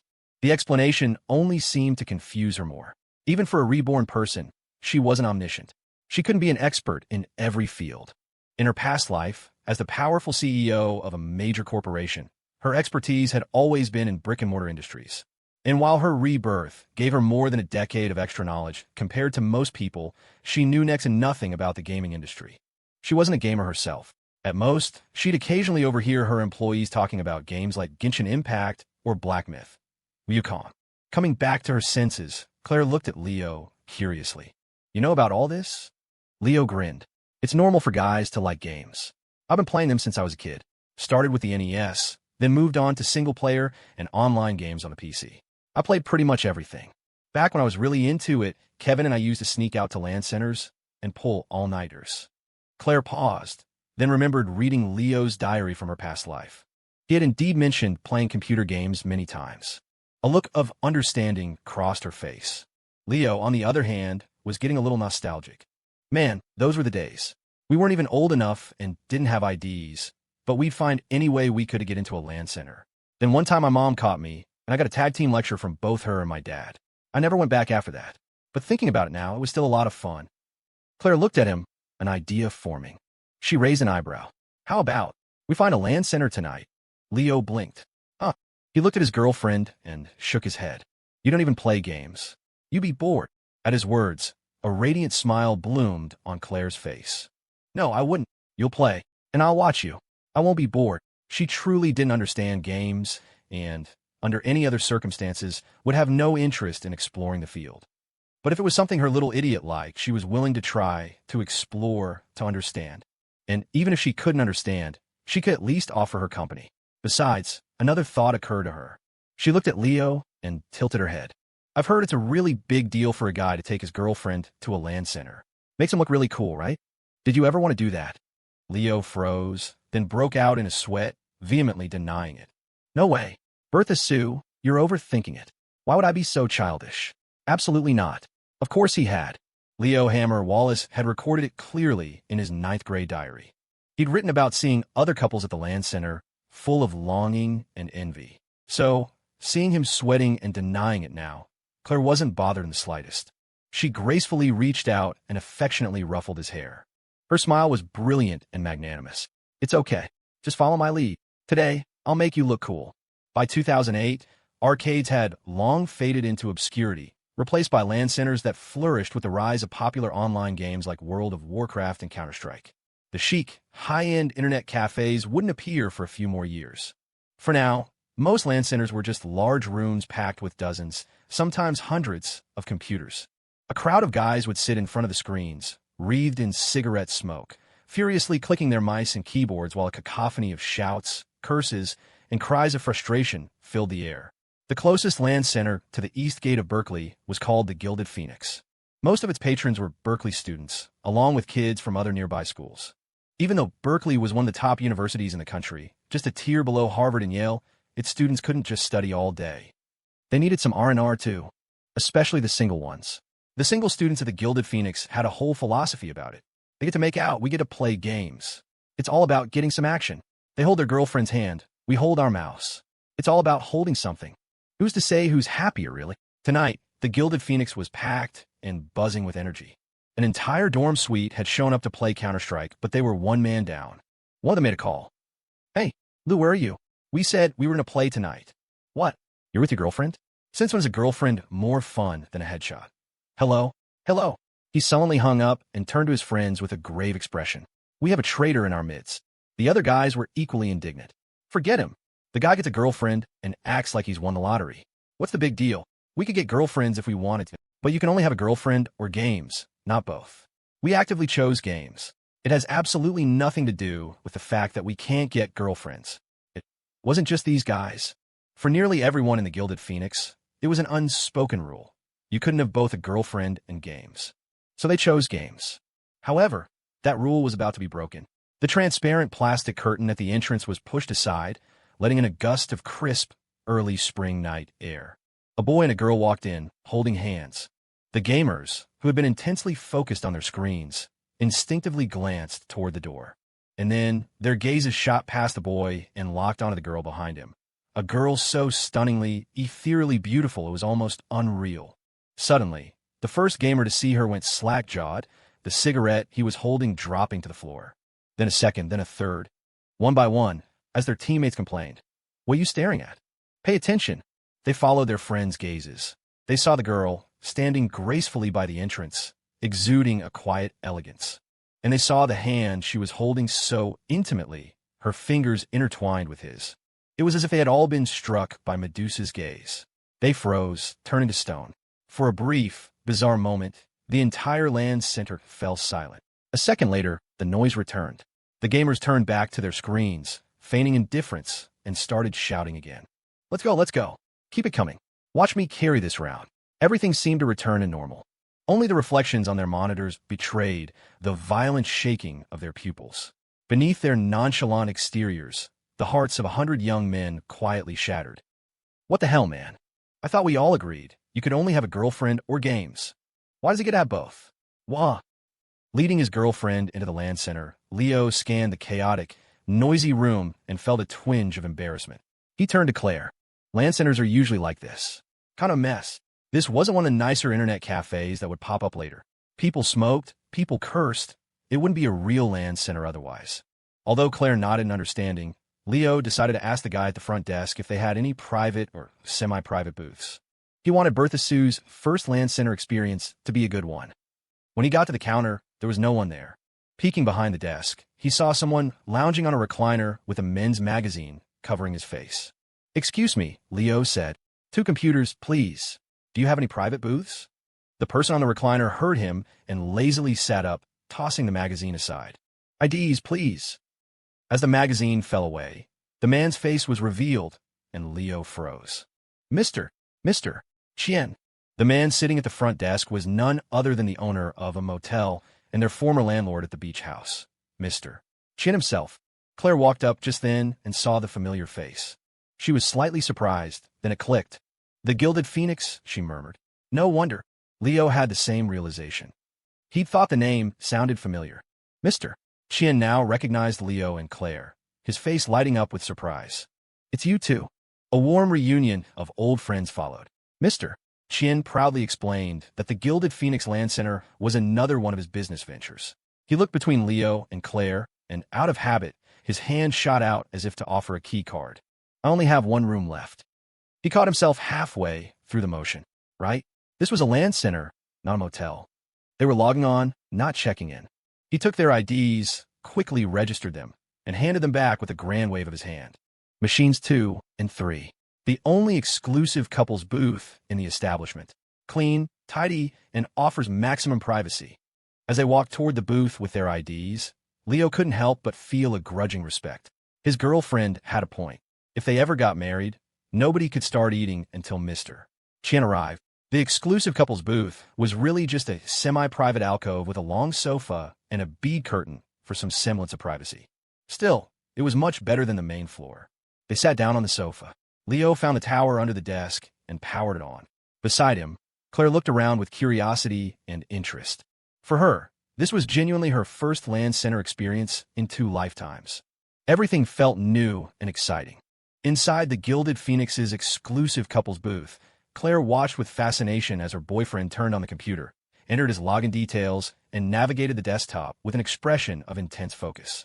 It was all new and amusing to her. "What are you doing now?" "Booting up, logging in. And then I find a game." "What game?" "Whatever. Something simple, so we can play together." The girl peppered him with questions, and Leo answered casually as he worked. "Leo, yeah." He was just about to click on the games folder when he heard her call his name. He turned instinctively. He was met with her sparkling eyes and the gentle curve of her smile. "Kiss me." Leo, the tiny cartoon version of him inside his head froze, a giant question mark appearing above it. He glanced around the bustling LAN center, feeling a little self-conscious. Here? I don't know. It was a booth, but only semi-private. The bead curtain didn't hide much. And he was certain that since they'd sat down, at least half the eyes in the room had been secretly glancing their way. Plus, the booth wasn't soundproof. His girlfriend's request, spoken at a normal volume, had definitely been overheard by the patrons at nearby computers who had been shamelessly eavesdropping. He could practically see a few of them flinch, their hands fumbling on their keyboards and mice, making huge mistakes in their games. They gave up on playing altogether and turned to stare, their faces a mixture of disbelief and anguish, as if to say, "If you bastards kiss in here, we will literally kill ourselves right in front of you, you hear me?" Seeing Leo hesitate, Claire didn't press the issue. "Fine, forget it." Leo let out a sigh of relief, feeling like he'd just done a good deed and protected the fragile hearts of his fellow gamers. But just as he turned back to the computer, a soft fragrance wafted from his side. A warm, gentle pressure touched his cheek. It was there and gone in an instant. He whipped his head around, staring blankly at his girlfriend. The girl who had just stolen a kiss on his cheek leaned back, completely composed. She gave him a little eyebrow raise, as if nothing had happened. "Then I'll kiss you." Leo, reasonable. He couldn't resist a glance at the nearby machines. The other patrons seemed to be playing their games, their faces impassive, as if they hadn't noticed a thing. But he could have sworn he heard a faint, widespread crackling sound, as if a few more hearts had just quietly shattered. 2008 was a golden age for online gaming. A quick scan of the Gilded Phoenix's main floor revealed the landscape. A quarter of the players were on World of Warcraft, another quarter were playing Counter-Strike, a third quarter were grinding in MapleStory, and the rest were playing various other games or had a download manager open, acquiring educational materials. "What do you think you're doing?" Mr. Chen, the part-time owner, walked over to one such patron with a stern expression. "This is a respectable establishment. No funny business." The customer flushed with shame, but then Mr. Chen pointed nonchalantly to a corner of the room. "If you need to study, go to the study area. Just wear headphones so you don't bother anyone." Before the day's customer could react, Mr. Chen had already turned and walked away, hands clasped behind his back like a worldly sage. The understanding and class of Mr. Chen. Back in the couple's booth, Leo had started a game for Claire. There were plenty of options, but finding one suitable for a girl who had never been to a LAN center before took some thought. He finally settled on something simple and easy to learn. Bubble Blast. The art style was cute and cartoonish, and the controls were simple. You just move a little character around different maps, trying to blow up your opponents with bombs to win. When Claire first started playing, she was cautious and meticulous. Even in the most basic tutorial match, she was on high alert, her expression unusually serious, as if she weren't facing a cartoon character but making a critical decision on a multi-billion-dollar project for Sterling Holdings. Leo sat beside her, watching and giving her pointers. He occasionally glanced at the look of intense concentration on her ethereally beautiful face and felt a warmth spread through his chest. Who would have thought this celestial beauty, who should have been perched on a pedestal far above everyone else, was willing to sit with him in this ordinary, messy little LAN center, playing a silly game. She might not have been having the time of her life, but she was giving it her all for her boyfriend. As he watched her exquisite profile, he found her more adorable than ever. He couldn't resist. He leaned in and pecked her on the cheek. At that exact moment, the hands of several patrons secretly watching from the main floor twitched once more. He's doing it again? Claire was a little surprised by Leo's sneak attack. She turned to him, raising an eyebrow in question. Leo's expression was perfectly natural. Nothing. You were playing so well, I was just praising you. Hearing his praise, the girl's eyes curved in a happy crescent. Reasonable. Then she leaned forward and planted a kiss on his lips. Crack, crackle, snap. In a corner of the land center, unnoticed by the happy couple, the patrons' hearts shattered again, bleeding internally as they began to plan their exodus. This place was a lost cause. They'd have to find a new spot. As the owner, Mr. Chin was unaware of the impending threat to his business. He saw the affectionate couple in the booth from afar and nodded in satisfaction. A perfect match. In the booth, Leo introduced Claire to a few other simple games. She picked up Audition online the fastest and seemed to be getting a little addicted. Watching her slender, elegant fingers fly across the keyboard, Leo was both impressed and had a strange thought. Thought number one, am I going to turn Bertha Sue into a gaming addict? Thought number two, man, her fingers are fast. A true heroine indeed. Claire was oblivious to her idiot boyfriend's wandering thoughts. After finishing another round, she let go of the mouse and keyboard with a satisfied sigh and turned to him. Is this the kind of game you want to make? You'd need a lot of money for that. Author's note, I'll try for a third chapter tonight. Remember to send reminders and little gifts. Thanks, everyone. Hearing his girlfriend's assessment, Leo laughed. Of course not. I couldn't afford to make a game like this. The technical team and support required for a client-based online game were beyond what an ordinary person could imagine. To put it simply, you'd have to burn money like there was no tomorrow. High cost, high risk, and not necessarily a high return. Claire thought for a moment, then looked at him. If you have a clear idea, money doesn't have to be an issue. She was offering, without reservation, to help her boyfriend. While she didn't have a concrete concept of how much a large-scale online game cost, it didn't stop her from making the offer so casually. No matter how much it costs. She, Claire Sterling, was not short on cash. And if she was, her father, Charles Sterling, certainly wasn't. In fact, with her foresight as a reborn person, she knew that many of Sterling Holdings' business ventures in the coming years were redundant. She could trim some fat, like that mistress her second uncle was keeping, or those useless projects started by her third granduncle's two good-for-nothing sons. She'd cut them all. The money would be perfect for supporting her boyfriend's entrepreneurial dream. It was perfect, logical, and reasonable. An entire plan flashed through Claire's mind in an instant, detailed down to the step-by-step process of how to deal with all the parasitic relatives and redundant projects. And for the ones that were difficult to handle, she'd just have Mr. Joe handle them. Physically, Leo was taken aback by his girlfriend's casually domineering promise. When he recovered, he was amused. No, that's not necessary. I was never aiming for a project of that scale anyway. Even with funding, finding the right team would be nearly impossible. My idea is to start with something small, a simple browser-based game, just to test the waters. Claire looked at him skeptically. Can something small even make money? Leo smiled. Don't underestimate small games. They can make money just as fast as the big ones, if not faster. Low cost, short development cycle, low risk, and a high tolerance for trial and error. That was Leo's simple assessment of browser-based games in this era. The spending habits of gamers couldn't be measured by logic. The amount of money whales were willing to drop on browser games was beyond the imagination of ordinary people. His foresight as a reborn person gave him all the confidence he needed.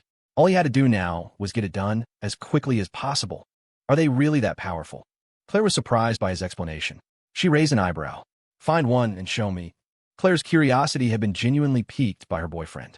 A few moments later, however, after Leo opened a browser and pulled up a couple of examples, the composed, ethereal expression on her face was replaced by a rare look of stunned disbelief. She stared at the crude, low-quality graphics on the screen for a long time. Then she turned to her boyfriend and confirmed one more time. This is what you're calling a profitable browser game? Leo, however, was completely unfazed. Yep. Claire turned back to the screen, unwilling to give up, and scrutinized the game again. She confirmed that she genuinely could not see any path to profit in this pile of shoddily made garbage. She looked back at Leo, her tone careful and diplomatic. You could just let me be your sugar mama. It was clear now. Her boyfriend really didn't have a head for business. Or he was just being delusional. How could this possibly make money? Leo saw right through her and chuckled. What, you think it's too crude? Claire nodded. Even as a total gaming novice, she could tell. The big online games she had played earlier, even if she didn't like their art style or gameplay, at least had a visible level of craftsmanship she could appreciate. But this mess of a browser game, it was barely a step above a PowerPoint presentation. There was nothing to appreciate. Leo simply smiled, understanding her perspective. After all, without the foresight of a reborn person, it was hard for anyone to see the potential and make such a decisive choice. It was true. Browser games looked cheap and poorly made compared to client-based ones. But that wasn't their selling point. Their core appeal lay in providing players with the simplest, most direct path to leveling up and becoming stronger. Players didn't have to think or try hard. They just had to follow the game's rhythm. And at each new stage, they would naturally start spending money. He casually explained the theory to his girlfriend. By the time he looked over, he realized she hadn't responded in a while. His shoulder felt a little heavier. He turned his head, curious, and couldn't help but chuckle. At some point, Miss Sterling had drifted off to sleep, her head resting on his shoulder, and she was sleeping soundly. Who would have thought he actually had the same hypnotic powers as his old high school teachers? Not wanting to disturb her, Leo looked around the booth for a blanket to cover her with. He didn't find one, but a second later, a strong, valuable arm extended toward him, holding out a blanket. Leo? He looked up and met the wise, all-knowing gaze of Mr. Chien.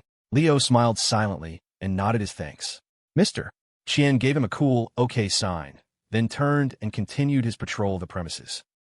Gently draping the blanket over his sleeping girlfriend, Leo used his free hand to operate the mouse, browsing for more information on browser games. In 2008, these games were still in their infancy. The quality was low, and the gameplay formulas hadn't been perfected. In this area, Leo was confident he could find the right team, build a game quickly, and blow the competition out of the water. But there was another problem: marketing. Even if he made a high-quality browser game, it could easily get lost in the sea of competitors. Even the best wine needs a good salesman. How could he get his product noticed by enough players to make a splash? That was the critical first question. Leo frowned. He had a plan for this, but it would require waiting for the founder of Happiness to contact him, and then they'd have to negotiate. Besides, he needed a plan B, and even a plan C, to be safe. As his thoughts drifted, he absent-mindedly scrolled with the mouse. Without thinking, he clicked a link. An ad popped up on the screen. He was about to close it, but when he saw the first line of text, he froze. It seemed to be the opening of an article or a chapter of a novel. The first line contained only 5 words. Battle Chi, 3rd Stage. Author's note: the 3-chapter special. Remember to send reminders and gifts. Battle Chi, 3rd Stage. The incredibly familiar opening line of the novel appeared before him, and in that instant, Leo not only recognized it, but also had a flash of inspiration, as if he'd been enlightened. He had it. This trip to the Gilded Phoenix was worth it after all. It had given him the perfect idea. He had been racking his brain, trying to figure out how to solve the biggest problem: marketing. In this wild, early era of browser games, it was too easy for a new game to be drowned out by the competition. It needed to be seen, to be discovered before its quality could even matter. Conventional advertising was expensive, and he didn't have that kind of cash. Plus, even if he did, the effectiveness of the ads themselves was always a gamble. But the moment that ad popped up on his screen, Leo realized the problem had just solved itself. The answer had been there all along, simple and waiting for him to find it. Web novels. The memory came flooding back. Leo remembered that in his past life, around 2008 or 2009, a group of top-tier web novel authors had collaborated to create a series of browser-based games. While it hadn't made huge waves in the industry, that was mostly due to their lack of game development experience. Even so, Leo recalled that the games had brought in massive profits for the authors involved. Using a novel's IP as the foundation to create a custom-tailored browser game. That way, the game would have a built-in audience of fans from day one. And if the authors promoted it, they could precisely funnel their readers directly to the game. The marketing effectiveness would be off the charts. And on the other hand, the biggest advantage was that it would save a ton of money. At that moment, a fire was burning in Leo's eyes. This is the advantage of being reborn. This is it. An ordinary person would have limited vision when it came to choosing a novel's IP. They'd have to wait until a book became a massive hit before trying to negotiate a deal, and by then, the price would be astronomical. But he was different. In his past life, as a top-tier bachelor, his primary way of passing the time was reading web novels. He was a die-hard fan. From middle school through his working years, he had spent over a decade reading. He knew almost every hit novel from every year, from fantasy and sci-fi to urban and cultivation genres, and even some of those rural romance stories. Ahem. What was he thinking? He, Leo Hammer Wallace, had never read anything risque. He was a respectable man.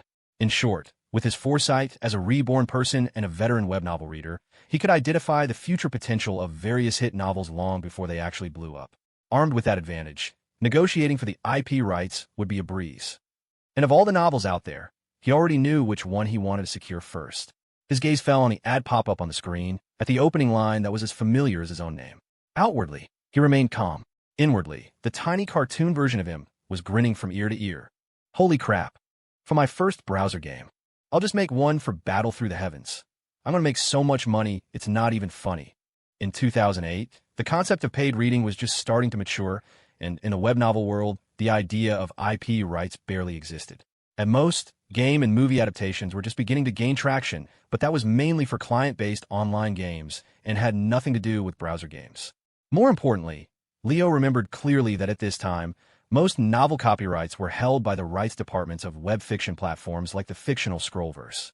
When they sold these rights, they had no real concept of their value. An ordinary novel's rights could be had for a few $1,000s. You could even get a discount for buying in bulk.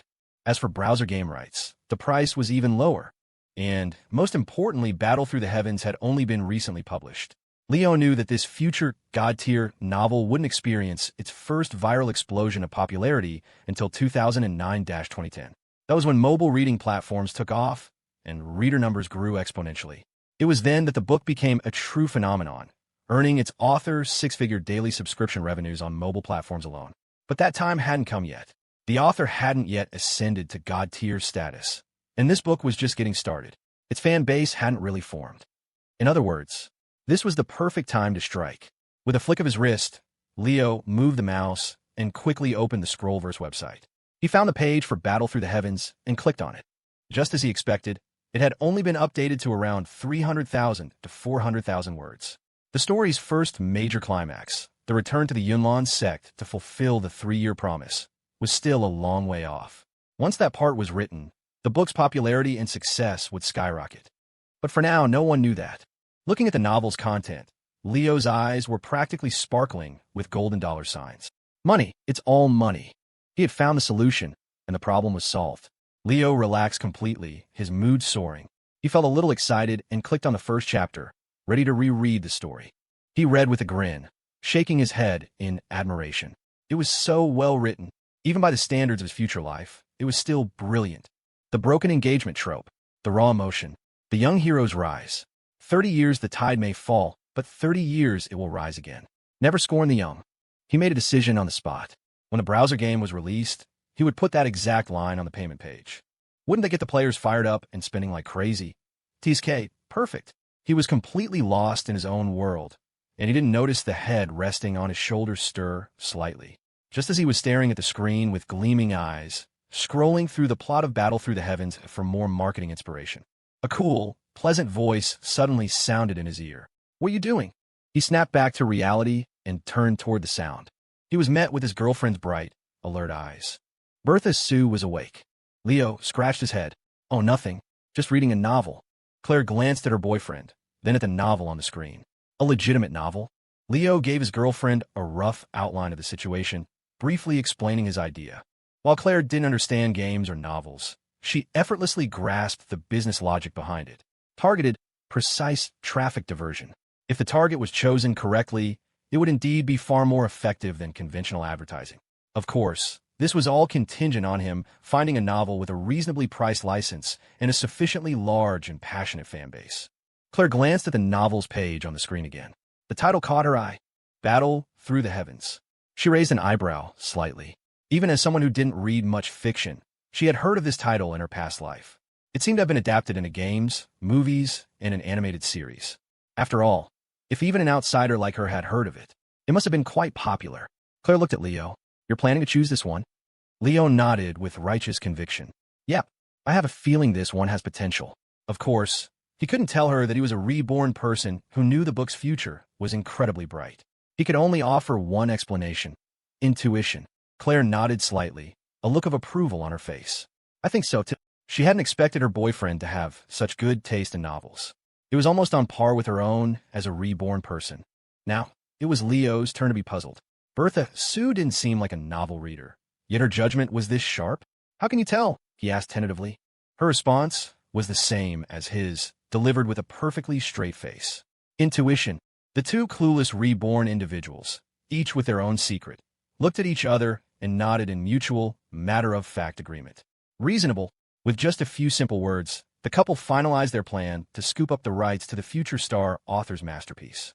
Then, under the envious, jealous, and pupil-quaking gazes of the entire land center, the newly awakened girl leaned naturally against Leo, finding the most comfortable position in his arms to read the novel with him. Leo gave her a brief rundown of the plot. A young genius becomes a piece of trash, then suffers the humiliation of a broken engagement. And at the scene of the engagement's dissolution, the protagonist roars the classic line about not scorning the young for being poor. Claire raised an eyebrow and offered a cool critique. If you don't like someone, just break up. Being a condescending jerk about it is a bit much. Leo laughed. It's for the plot. To be fair, the girl isn't actually that bad. And having a female character like that gives readers a stronger desire for conquest and revenge. His words inadvertently steered them into dangerous territory. Miss Sterling glanced at him. So, which female character do you like more? Sunner or Nayland? Her tone was casual, but it hid a murderous intent. Leo froze, his clever brain instantly kicking into high gear. Objectively speaking, Sunner, with her powerful family background and deep love for the protagonist, was a perfect match for his own girlfriend. Therefore, the answer was obvious. I don't like either of them, he declared with an air of absolute righteousness. I only have eyes for you. Listen to that. Where's the applause? Where are the cheers? That is the response of a high EQ boyfriend with a powerful survival instinct. Claire shot her boyfriend a sideways glance and commented coolly, such a smooth talker. But the slight upward curve of her lips betrayed her pleasant mood. Leo continued to profess his sincerity. I mean every word. Inwardly, the tiny cartoon version of him was wiping away cold sweat. Close call. Thank goodness my brain works fast. Having placated his girlfriend, he felt a wave of relief. But he also found himself subconsciously mulling over her question. Sunner or Nayland? Who to choose? What a joke. Obviously, you choose the one with the big assets. The Yun and Medusa faction raises its banner high. After sitting in the booth for a while longer, it was getting late, so the couple cashed out. They said goodbye to Mr. Chen at the front desk and left the land center hand in hand, followed by 100 pairs of envious, hateful eyes. He walked Claire back to her dorm. Downstairs, the girl looked at him and raised an eyebrow. No words were needed. The meaning was clear. Time for today's session of soft interaction, plus review, plus weight loss. The code words had evolved through countless iterations, but in the end, it all came down to one thing. A kiss. Under the soft, warm glow of the lamppost in front of the dorm, the boy wrapped his arms around the girl's slender waist and leaned down to kiss her. It wasn't fiery, but gentle and lingering. After a long moment, their lips parted. They were both left wanting more, ready for another review session, when a timid voice came from behind them. Can I get through, please? Leo and Claire turned in surprise to see a girl holding a wash basin and clothes, looking at them nervously. She had just come from the showers. A quick glance revealed that they were blocking the entrance to the dormitory. They quickly apologized and moved aside, watching as the girl, who had just been force-fed a huge dose of PDA, scurried away. Leo and Claire looked at each other and couldn't help but share an embarrassed smile. I'm going now. Wait. Suddenly, the girl took a step forward, stood on her toes, and gently pressed another kiss to her boyfriend's lips. Then she stepped back, hands behind her back, a serene smile on her face. Good night. Leo touched his lips and couldn't help but smile back. Good night. In downtown Berkeley, inside the CEO's office on the 37th floor of the Sterling Holdings headquarters, the middle-aged man at the desk suddenly sneezed. He rubbed his nose, a little puzzled. Why do I suddenly feel a chill? Like something's not right. He quickly dismissed the feeling, and his expression returned to normal. Looking at the young man sitting across from him, Charles Sterling's face broke into a warm, fatherly smile. Wyatt, you're back. I haven't seen you in years. You've grown into a fine young man. Wyatt Way, sitting respectfully opposite him, also smiled and nodded sincerely. Yes, it's been a long time, Uncle Sterling. The big brother with no money for smokes and the rich young master who mooched a meal at the station had finally met again. Author's note. I'll try for a third chapter tonight. Remember to hit the reminder and send little gifts. The Sterling and Way families have been friends for generations. For Wyatt Way, coming to Berkeley meant it was both proper and necessary to pay his respects to Charles Sterling.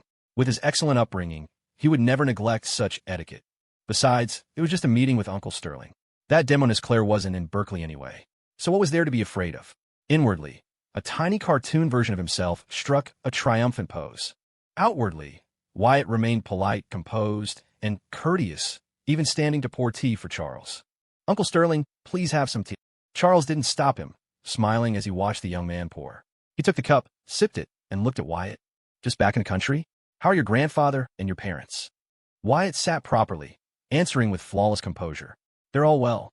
My grandfather is recuperating at West Mountain Hospital. My parents are the same as always." He paused on the last sentence. Only because he was with a close family elder did he let a hint of his true feelings show, a faint, self-deprecating smile touching his lips. Charles knew the Way family situation. Seeing Wyatt's expression, he shook his head and sighed. "Your parents? I'm not one to judge. But regardless, you, my boy, are a kid I've always been very fond of." He looked at Wyatt, a genuine smile on his face.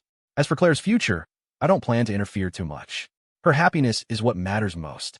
However, if I had to choose, you, my boy, would be at the very top of my list of ideal sons-in-law." Wyatt paused at Charles's words. He looked up, meeting his gaze, and the heir to the Way family adopted a solemn expression. "You flatter me, Uncle Sterling. It's an honor that you think so highly of me. But to be perfectly honest with you, I personally have no romantic feelings for the demon. Ahem. I mean," he quickly corrected himself with an embarrassed cough. "What I mean is, I have no romantic feelings for Clare." Charles raised an eyebrow. "Oh, and why is that? Is my precious daughter not good enough? Not worthy of you?" As he spoke, the Sterling patriarch's tone became stern, his presence radiating the immense pressure of the chairman of Sterling Holdings. Yet even under such sudden, intense questioning, Wyatt's expression remained calm and unchanged.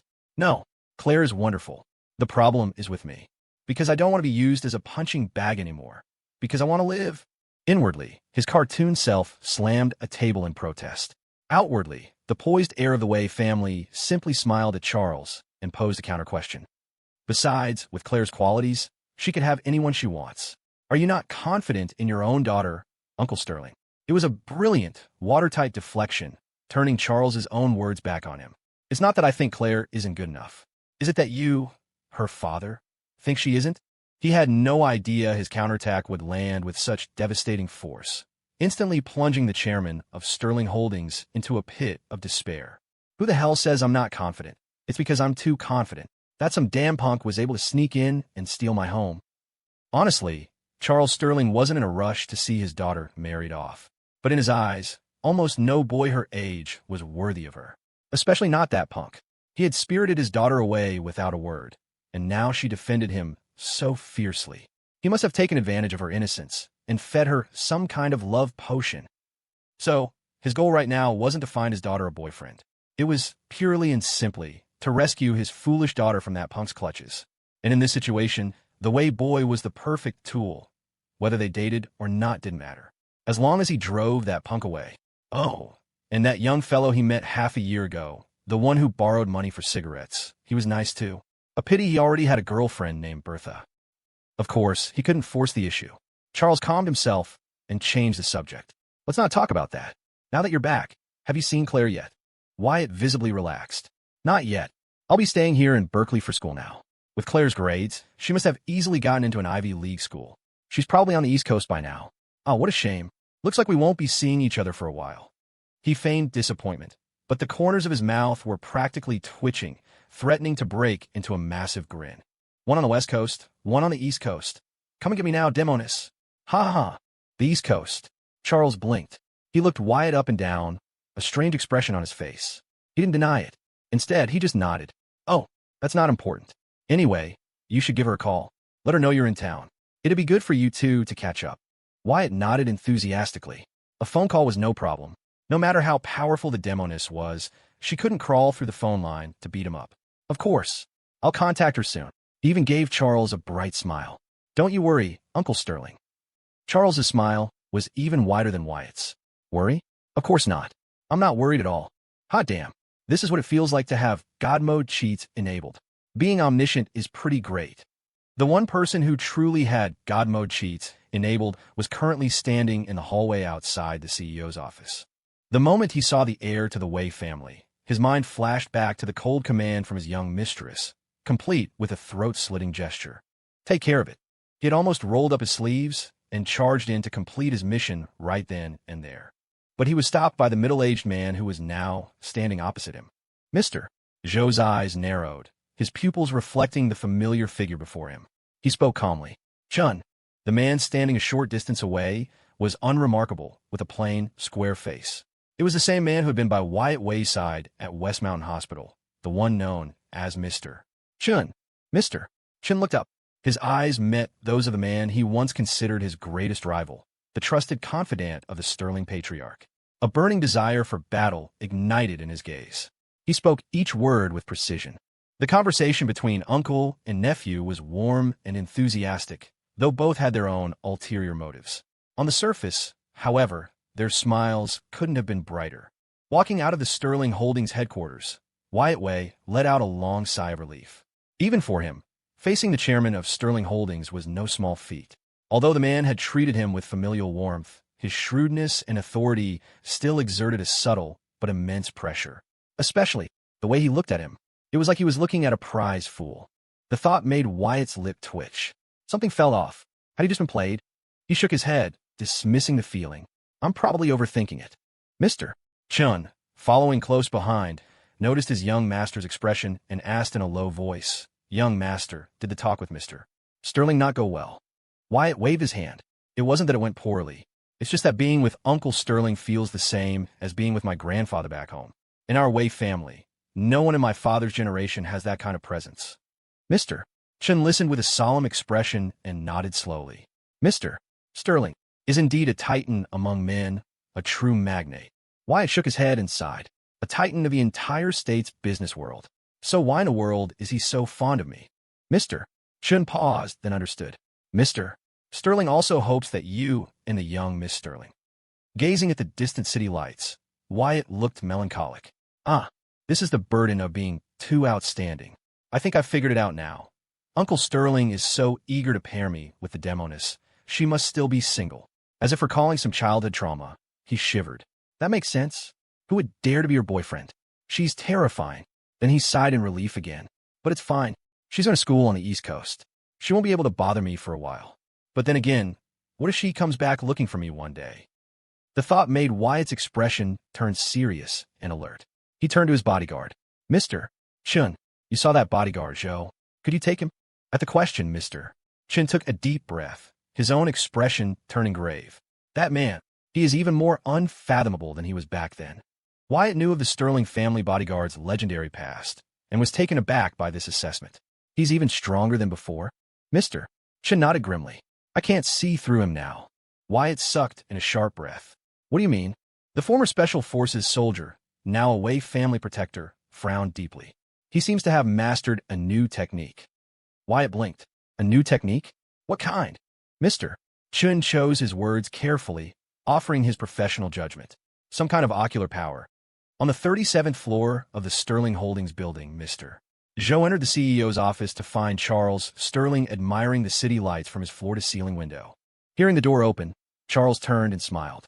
Catching up with that Chin fellow? Mr. Joe nodded respectfully. We spoke for a bit. The chairman was unusually curious. I heard you two were old rivals in the military. Haven't seen each other in years. Didn't feel like a little sparring session? Mr. Joe paused, nodded, then shook his head. We didn't fight. He added with a complicated expression. I scared him off. I never imagined my pupil-quaking technique could be used this way.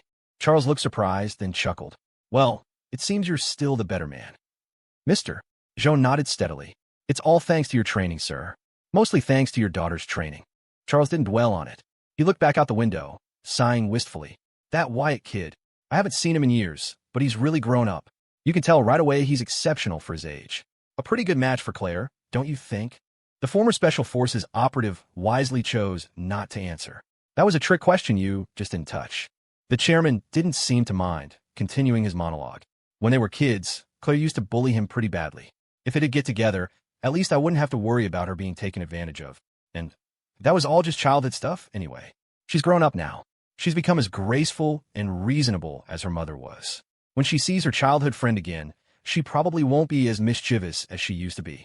As he said this, a look of paternal pride washed over his face. Mr. Joe. He once again pictured his young mistress making a throat-slitting gesture at him, as she gave her nonchalant order. She's definitely not mischievous anymore. Now she just goes for the kill, literally trying to physically eliminate people. Unaware of his trusted subordinate's internal monologue, Charles's face lit up with a happy thought. That Wyatt kid, he still thinks Clare is studying on the East Coast. He's in for a real surprise when he finally sees her. He looked at Mr. Joe and gave an order. Don't tell Clare about this yet. Girls can be shy when they grow up and reconnect with a childhood friend. We'll just let Wyatt call her and surprise her. Mr. Joe nodded with a steady expression. Yes, sir. You can count on me. That night, in room 205 of Berkeley's dormitory 16, the supposedly shy young lady stared at her phone, where her trusted bodyguard had just sent his timely intelligence report. Her eyes narrowed. She sat up on her top bunk, expertly snapped a selfie, and sent it via picture message. The familiar, cool picture of her making a throat-slitting gesture was once again successfully delivered to her driver's phone. There was no text. None was needed. Putting her phone away, the young Miss Sterling lay back down, a dangerous glint in her eyes. She muttered to herself, Wyatt the punching bag. You actually dare to show up. At that same moment, in the other beds, Molly, Quinn, and Jade all shivered for no reason. They looked around in confusion, glancing at the air conditioner on the wall. What the? Is the AC broken? It's not even on cool. Meanwhile, in room 520 of dormitory 37, Leo was also lying in bed, still awake. He was mapping out his plan for the browser game, trying to clarify every step. If he could secure the novel's IP rights, half the battle would be won. But before he could even start negotiating, he had to solve the biggest problem, startup capital. He checked the date. It was late February. The founder of Happy Nest, that Mr. Chung, should be getting in touch any day now. In Leo's memory, the founder of Happy Nest, Mr. Chung, had worked at a major tech company for 10 years, managing everything from web technology to mobile development. He left in February 2008. By March, he had founded Happy Nest, the social media site that would launch the viral vegetable-stealing game that swept the nation. By his calculation, Mr. Chung should have already quit his job and be in the middle of frantic preparations for his new company's launch. That meant a critical task like securing a website domain had to be an urgent priority. Leo frowned. There were only 3 reasons why he hadn't been contacted yet. 1, he had misremembered the launch date of Happy Nest, and the man wasn't in a hurry. 2, his interference had altered the timeline, and Mr. Chung had decided to use a different domain name. 3, the guy was still hesitating, but would make a decision any day now. Leo was certain it wasn't the first option. His memory was excellent. He wouldn't forget the details from the feature article he'd read about the company. The second option was also unlikely. His actions hadn't been significant enough to cause such a major change. The butterfly effect wasn't that powerful. The domain was still listed for sale on the marketplace. The most likely scenario was the third one. So, Leo took a slow breath and made a decision. Stay calm and wait a little longer. Easier said than done. That night, after the dorm lights went out, he found it hard to sleep. This wasn't just about making his first big score since being reborn. Making a connection with the founder of Happy Nest was a crucial part of his larger business plan. He couldn't help but feel a little anxious. But then he caught himself and chuckled wryly. I've been reborn, and my mental fortitude is still this weak. A great man should remain calm in the face of great challenges. He was getting worked up over a small variable at the very beginning. He was an embarrassment to reborn people everywhere. He needed more training. Of course, training one's mind takes time. For tonight, he'd have to rely on a little external help. A moment later, he calmly pulled out a thin, silky, black strip-like object, placed it under his pillow, and rested his head on it comfortably. A thoughtful contribution from Miss Bertha Sue over winter break. His personal sleep aid.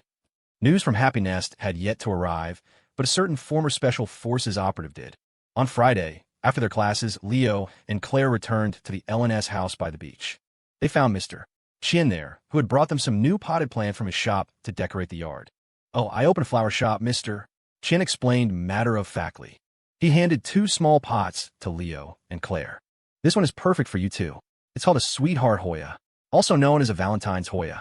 Before he could finish, a certain former Special Forces operative walked through the front gate, carrying the small, custom-made safe his young mistress had requested. He arrived just in time to hear the last part of Mr. Chin's sentence. Mr. Chin looked up and saw the bodyguard. He paused, then corrected himself without batting an eye. My mistake. This is a classmate's Hoya. Mr. Joe. The 2 men's gazes met, and sparks flew in the air between them. One fell an itch in his teeth, vowed to find a chance to beat this guy up. The other stood there calmly, as if to say, go ahead and try. I dare you. Clare directed Mr. Joe to take the safe upstairs to the master bedroom, then followed him excitedly, ready to store the Wallace family jade bracelet that she would only wear if the Queen of England came to visit. Leo stayed in the living room. His phone suddenly rang. He glanced at the screen.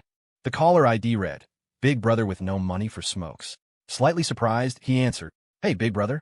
The hearty laughter of a certain Chairman Sterling came through the phone. My boy, how have you been? After a brief exchange of pleasantries, Leo could tell his big brother was in a good mood and asked him about it. His question hit the nail on the head. Charles Sterling let out another booming laugh and generously shared the news. A nephew of mine just got back from overseas. He's a perfect match for my precious daughter. I'm going to arrange for them to meet. The second he shows up, I guarantee he'll put that punk kid to shame. That punk will be so humiliated he'll run off with his tail between his legs. Then my daughter will be safe. Leo understood immediately and offered his sincere congratulations. That's great news. Congratulations. Just then, Mr. Joe came out of the master bedroom and called his own boss from the top of the stairs. Charles, still on the phone with Leo, saw the incoming call. Hold on a second, my boy. I have to take this. Sure, Leo said, understanding. Charles put him on hold and switched to the other line. Mr. Joe, standing on the second-floor landing, spoke respectfully.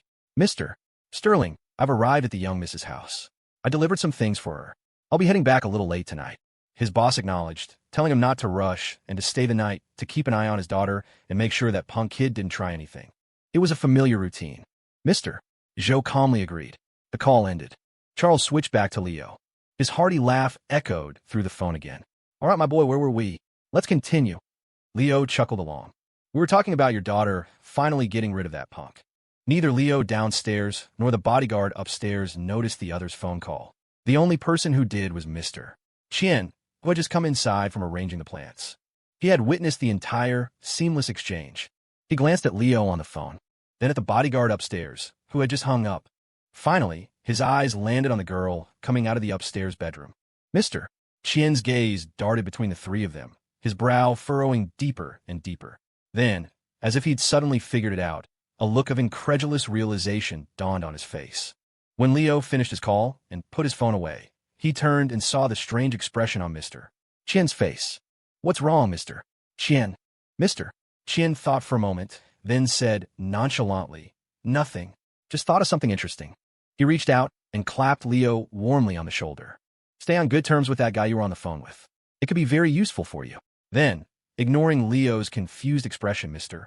Chien turned, clasped his hands behind his back, and sauntered off like a worldly sage, humming a little tune. A true sage, always doing good deeds without seeking recognition. Author's note. I'll try for a 3-chapter special tonight. Daily requests for reminders and little gifts. Like a worldly sage, Mr. Chien made his grand exit, leaving the former Special Forces operative behind to follow his boss's orders and stay the night. Mr. Joe had made the long trip from the city to the coast just to deliver a safe. It was a lot of trouble. Feeling a little guilty, his young mistress, Bertha Sue, decided there was only one way to show her appreciation. She would cook him dinner. The bodyguard, who had just sat down on the sofa to rest his eyes, shot up as if he'd been electrocuted. Miss, I have a prior engagement. I don't think I can stay the night after all. This wasn't a thank you. This was a death threat, a clear signal for him to get lost and not disturb the young couple's private time together. No, wait. Their private classmate friendship study session. Fortunately, Leo quickly intervened, stopping his girlfriend. He cleared his throat and said casually, It's fine. It wasn't that much trouble for Mr. Joe. He doesn't deserve such a prestigious honor as you cooking for him. I'll do it. The bodyguard, his life just saved, looked at Leo as if he were a messiah. He was so moved he was on the verge of tears. What a great kid. I, Joe, will defend this ship with my life. I'll tear that way kid to shreds for you. He quickly snapped back to reality and vigorously agreed with Leo. Yes, yes. Miss, you're cooking. Not just anyone is worthy of such a treat. I am a man of humble fortune and cannot bear such an honor. Your dishes should be reserved for more important guests. The two of them praised Clare's culinary skills to the high heavens, almost convincing Bertha Sue herself. The girl, who possessed every virtue from calmness and intelligence to shrewdness and brilliance, had a single blind spot: her own cooking. Flushed with rare pleasure at their praise, she hesitated. But if neither of you will eat it, who am I supposed to cook for? Without a second thought, Leo declared with righteous conviction, at the very least, someone on the level of the Queen of England. He was quoting his girlfriend's own words back at her. Mr. Joe, standing nearby, was stunned. He glanced at Leo, then at his young mistress, and took a sharp, cold breath. The Queen of England eating the young Mrs. food? Wouldn't that cause an international incident? In the end, thankfully, Leo was the one who went to the kitchen. Claire and Mr. Joe were left sitting in the living room. With nothing better to do, Claire thought of her jade bracelet, now safely in its new vault, and felt the urge to look at it again. Since Mr. Joe was there, she might as well show it to him. A few moments later, the familiar, milky green jade bracelet was carefully placed on a silk handkerchief and presented to Mr. Joe, held in the girl's two hands. Her tone was casual, as if she were just making small talk. Take a look. A gift from my mother-in-law. Nothing too valuable. Just a happy coincidence that it's a Wallace family heirloom, passed down to every Wallace daughter-in-law. It's no big deal. Every word was an understatement. Every word was a heavy emphasis. As she spoke, her clear, bright eyes were fixed on her bodyguard, watching for his reaction with feigned indifference but obvious anticipation. The poor former Special Forces operative nearly had a heart attack at the words mother-in-law. When he understood the meaning of the bracelet, a tsunami crashed through his mind. He struggled to contain the violent quaking of his pupils while racking his brain for the most solemn and serious praise he could offer. As expected of you, miss. This bracelet is a very bracelet-like bracelet. He continued to praise it until his young mistress was satisfied. Bertha Sue then serenely took the bracelet and went upstairs to put it back in the safe. Mr. Joe was left sitting on the sofa, dazed and staring into space. How long have I been away from the young mistress? Heirloom bracelets and official daughter-in-law declarations are already happening. How much homework have I missed? For dinner, Leo's culinary skills were as reliable as ever, producing a table full of delicious, aromatic dishes. Unfortunately, a certain former Special Forces operative was too distracted to eat. As soon as he finished, he excused himself and rushed to the guest room, where he hunched over a desk and began scribbling furiously in his little intelligence notebook. He had so much homework to catch up on. He felt like a student at the end of vacation, frantically trying to finish all his assignments. He racked his brain, trying to figure out how to phrase everything. Wallace family heirloom bracelet equals a thoughtful little gift from a close classmate's parents. Official daughter-in-law declaration equals the young miss gets along with her classmates' parents as if they were family. Plan to empty the wine cellar equals the young miss is concerned about her father's health. And what about these new terms, review and weight loss? Sitting at the desk, the bodyguard chewed on his pen, his mind slowly breaking. This sterling family salary is really hard to earn. With Mr. Joe resting in the guest room, Leo and Claire didn't rush upstairs. It was still early. Since it was the weekend, they cleaned up in the kitchen, then curled up comfortably on the living room sofa to watch a movie. The movie itself was unimportant. What mattered was the warm, wonderful feeling of being nestled together.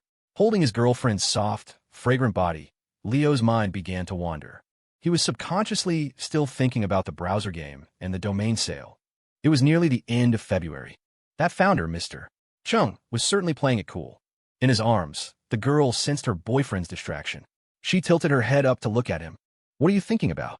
Leo snapped out of it, smiled, and held her a little tighter. Nothing. Just playing a waiting game. Fine. We'll see who blinks first. I'm not in a hurry. The next day, Saturday, he woke up to two pieces of news. The first came from the group chat for the residents of room 205 and room 520. Molly announced that tomorrow was her birthday and planned for everyone to go into the city to celebrate. The news was a happy surprise for everyone. Molly, with her slightly ditzy personality, had almost forgotten until her boyfriend, Leon, happened to ask. A birthday was always better celebrated with good friends. The group chat immediately exploded with enthusiastic agreement. The second piece of good news was for Leo personally. That morning, after washing up, he habitually picked up his phone, opened the browser, and checked his account on the domain marketplace. In his inbox, there was a new message. The sender's ID was a simple string of letters, Chung. The man who, in his past life, had seen his personal net worth soar into the hundreds of millions in just 6 months. The founder of Happy Nest. He had finally made his move.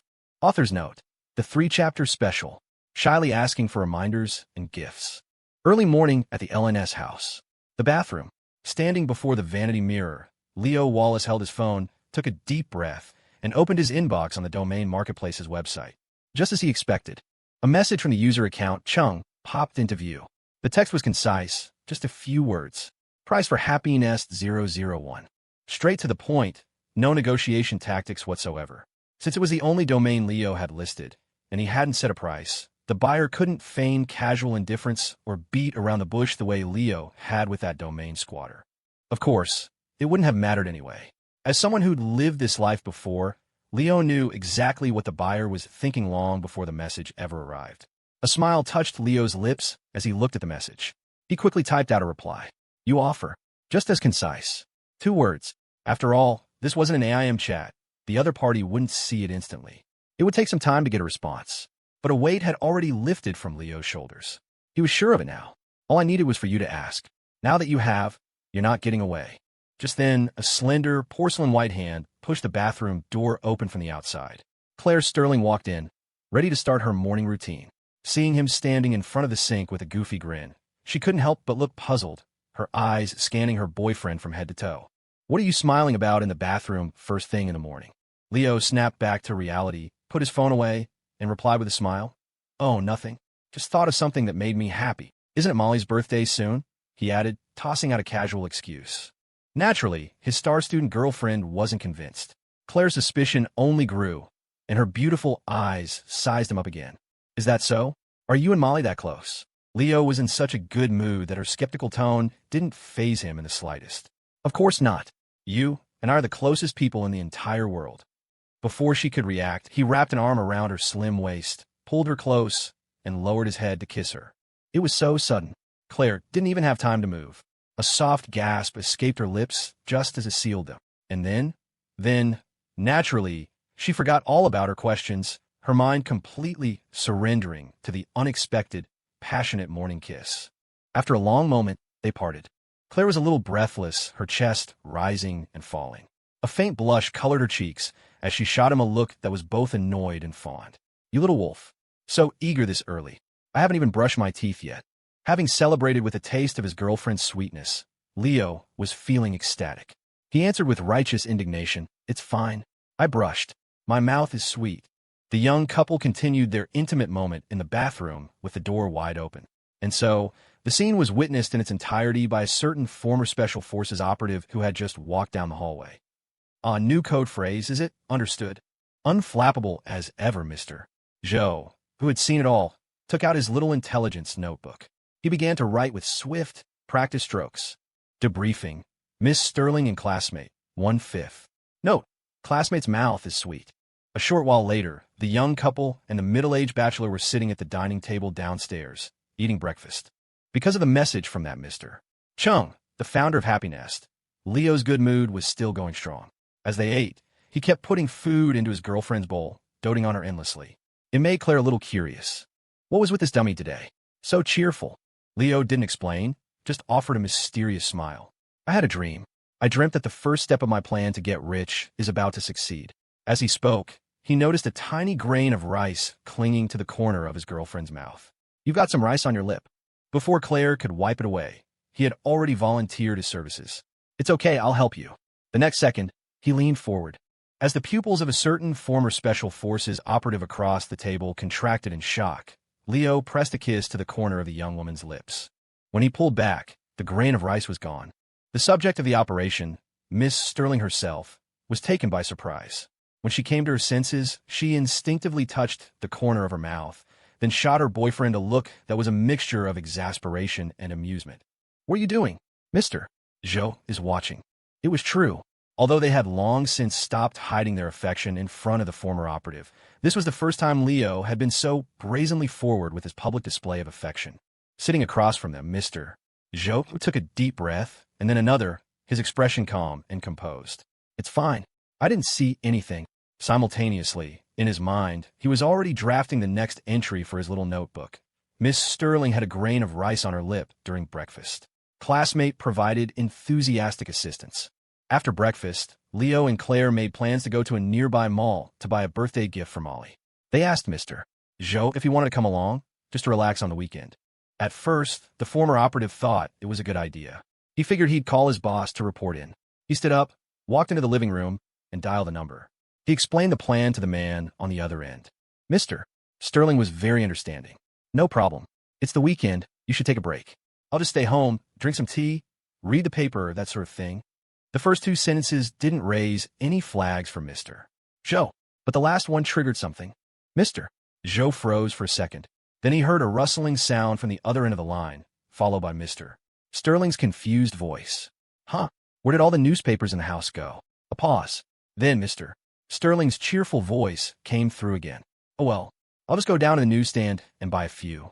I'll see if they have any papers from back home in Northwood while I'm at it. Haven't kept up with Northwood news in a while, huh? All right, Joe, you can hang up.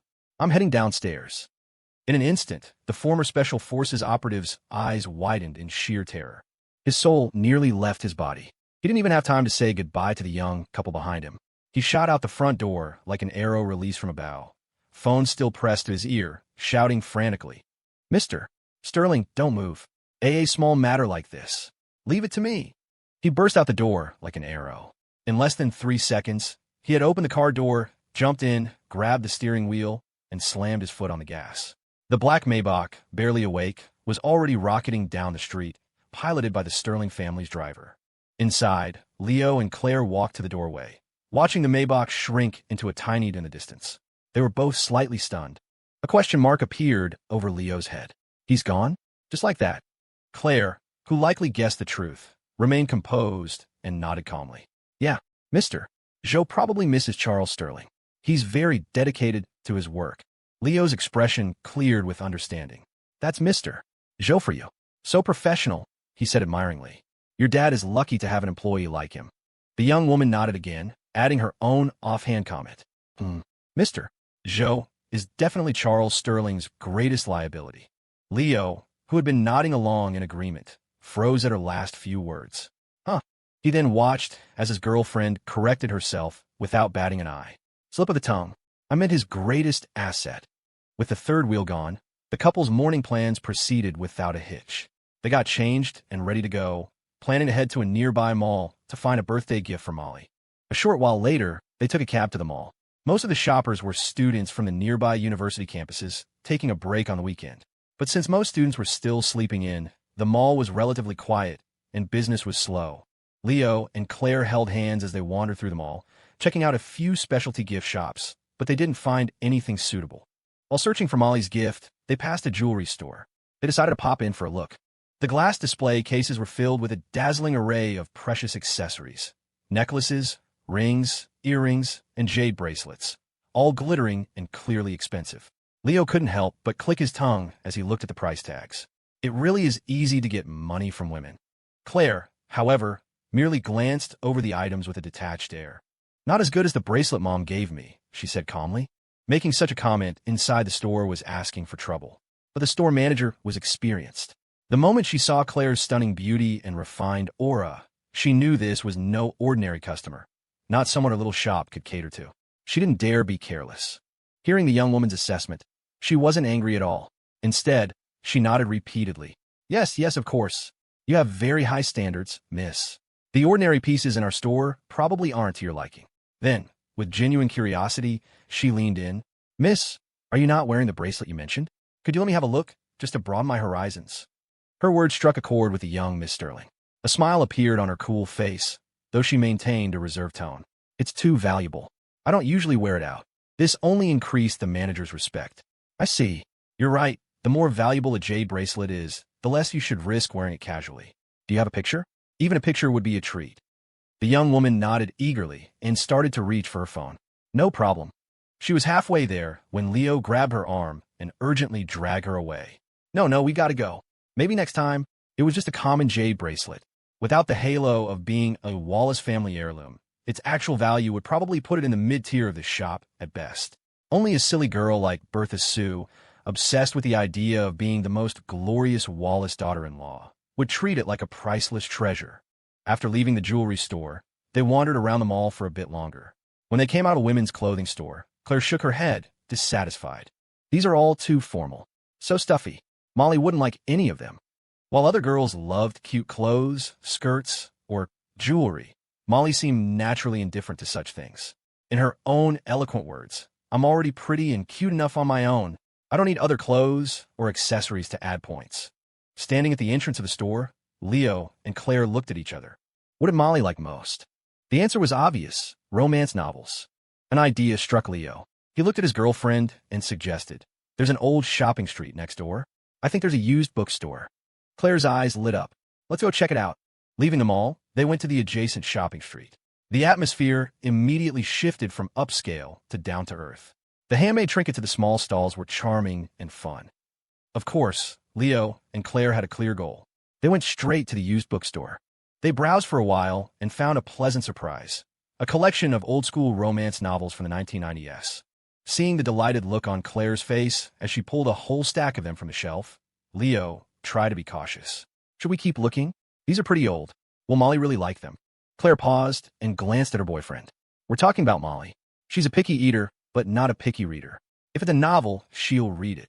Realization dawned on Leo, and he immediately went to help. "Oh, right. Hey, there are some from the 80s over here." They bought a pile of antique romance novels.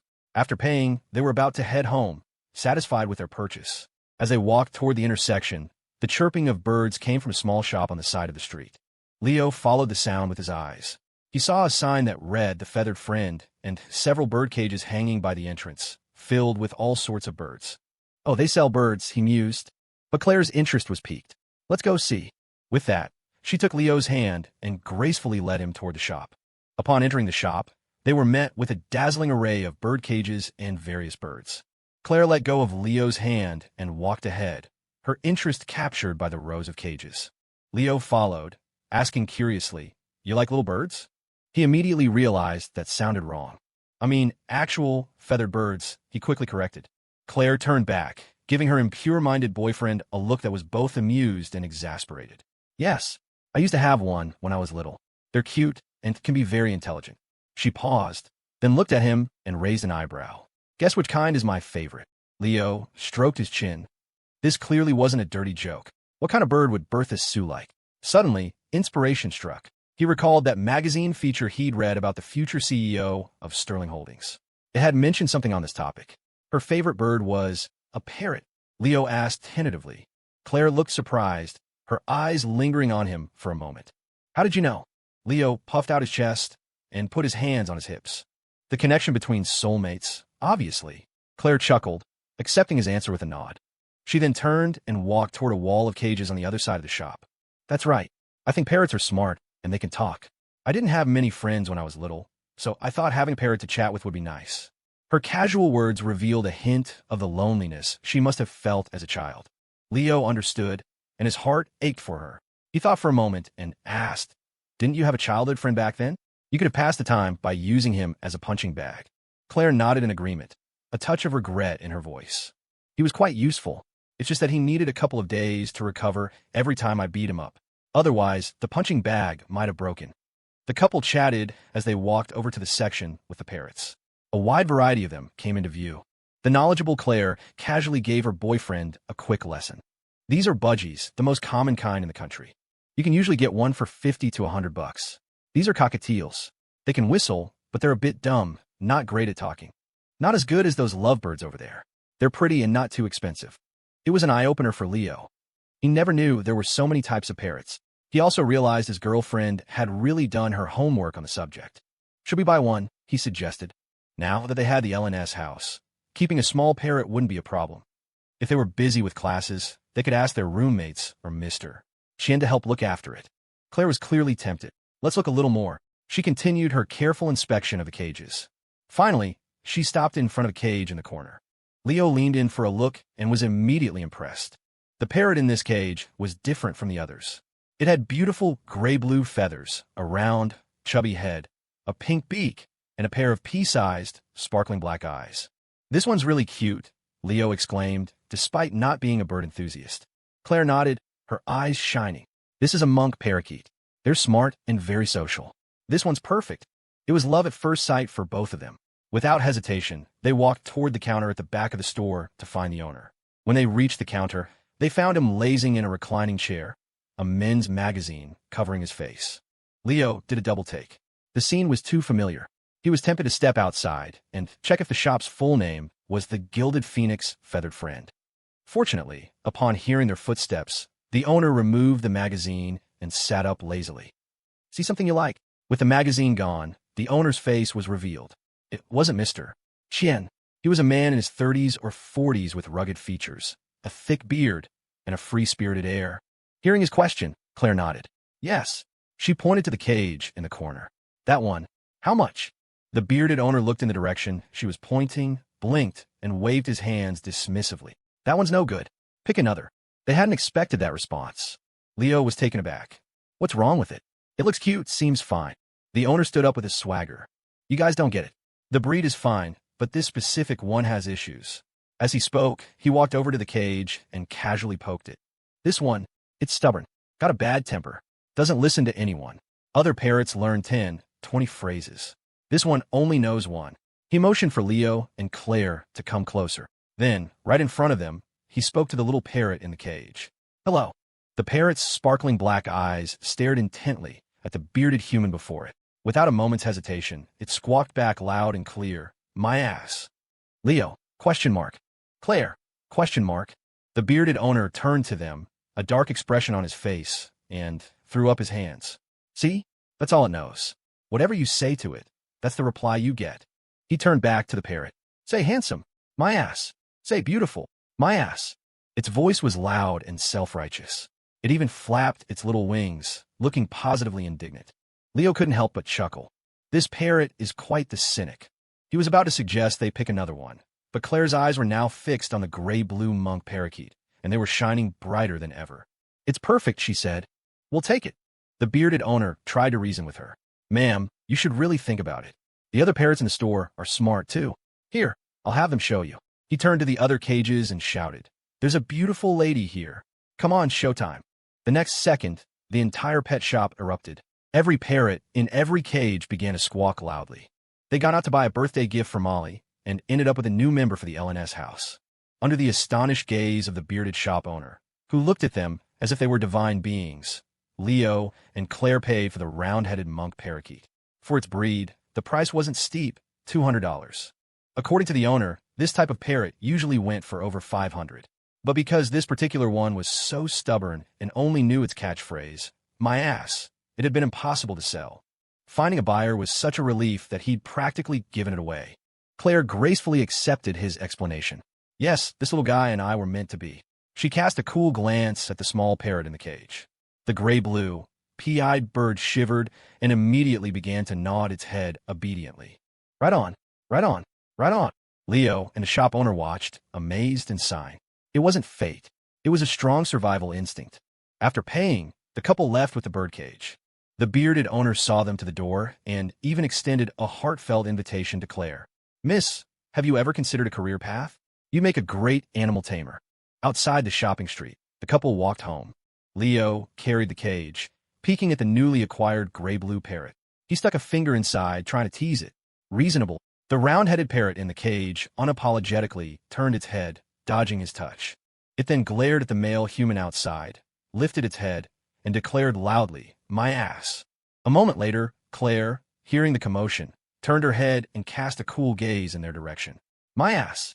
The instant the young woman's eyes landed on the parrot, the stubborn bird underwent a transformation so rapid it left Leo dumbfounded.